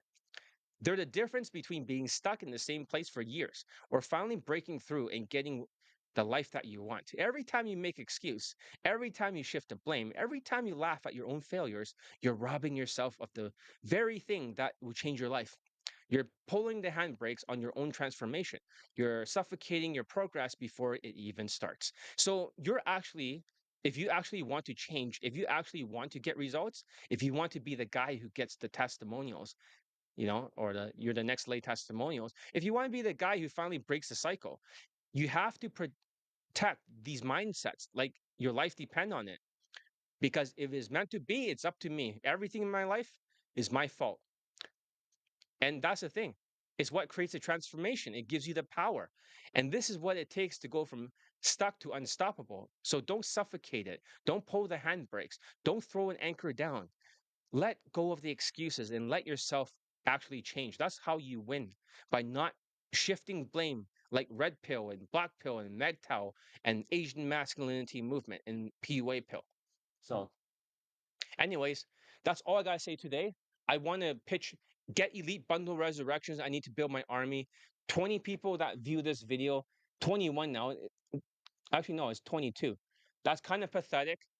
The thing is that I have a system that has many courses. It has Elite 30 from hard case to hero, which is your body language 30-day challenge for nonverbal communications. Elite tonality mastery that fixes and masks your tonality, like he said over there. That way you can get your foot in the door. And then all the other stuff is like the elite playbook for game. And you also have like 10 Skypes. That's one-on-one with me for coaching. And you also have elite access. That's 1 year. You can contact me every single day just to keep you on track to implement. You put all these things together, you get laid. If you start doing the cackling Kamala, right? Don't expect to get any results. That's not on me, but stop shifting the blame. Get elite bundle resurrections. I need to build my army. If I don't get any students for this 5-day challenge, guess what? No more 5-day challenges, maybe. And we're just going back to golden nugget videos. You decide your level of involvement. I need more students. This is my intention. I'm making the 5-day challenge to get more people laid, so I get more video testimonials. It's not about the money. It's not a lot of money. 1,000 per student is hardly anything, but you're only paying $940. You have a slight discount, enough to buy some clothing and also get a haircut. So what are you waiting for? Look in the description, click the link, get Elite Bundle Resurrections today. At $940, you can have a financing plan. Listen, I need more students. I don't care about the fucking tariff. Stop acting poor, like, oh no, we have reset. Shut up and just start fucking doing. And stop making excuses. No more cackling Kamala. I'm going to end the video. See you tomorrow on day number 4. Okay? Day number 4 is a different topic altogether. And then we'll talk about different things. So day number 4 is going to be new, just like this one. Cackling Kamala is completely 100% new. It's not just like we're not repeating the same 5-day challenge as before. These are all new topics. Day number 5 will be half new, half old. Okay. But I'll see you guys tomorrow and look at my sales letter. I need more students now. Okay. I was a little bit late on middle of June. I should have started in the beginning. So yeah. Anyways, see you tomorrow. And for the people that did not show up, right? I'll just keep kicking out people in these Facebook groups and also WhatsApp, right? I don't want to deal with losers. And everyone that wants to show up. So you're wondering, like, well, okay, John, you want me to check out the sales letter, but where is the sales letter? Is this one over here? Okay, now we have 23 people. We finally having some people. Finally, when it's over. Look at the link. This is the sales letter. Okay, so just take a look, join it. I'm gonna try to improve the sales letter, right? I'll make it shorter. I'll make it easier to read. I'm gonna try my best. But at some point, if you don't take responsibility, you're gonna shift the blame. I can't help you. I'm looking for non-blame shifters who can take extreme ownership. So if you want to join me, but you don't want to take extreme ownership, you want to shift the blame, you want to be slow, well, don't expect results. But if you actually can do it quickly, implement fast, then join me. I need more video testimonials, so I need more students. Right here in the link below. Click it.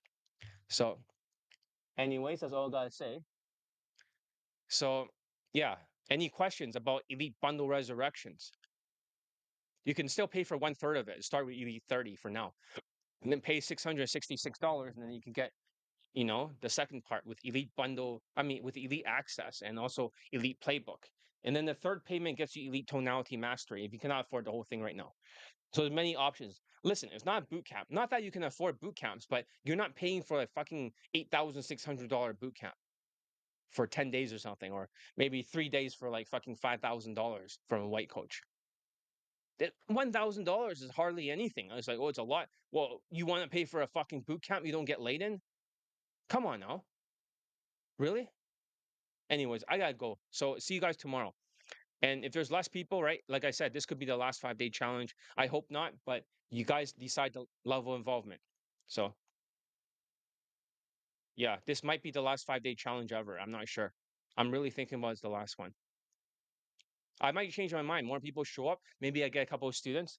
Then I'll forgive everything. If I don't, well, I'll punish you guys. I'll punish you guys. Last year, I got so pissed off at people. I basically did not let people buy Elite 30 or, the $5 booklet. I punish people by getting rid of all the poor stuff for poor people. So that way you focus on level 2 people. Level 1 is like they only pay for a little bit of money. Level 2, they'll invest in themselves. Level 3, they'll pay for boot camps, a couple of thousand. I'm looking for level 2 type of students. I'm looking for engineer types. I'm looking for logical types, the types that are not making excuses, the type who are tough. If you're out there, I'm talking to you. Join the resistance. Fuck all the other dating coaches. Don't be a sheep. Stop listening to white dating coaches or tall, strong Asians. Fuck them. Join here. Anyways, somebody texting me. Hold on. Great stream. Finish the mindset playlist. I'm going to go sleep. Excellent. So, all right. Good night, Joe.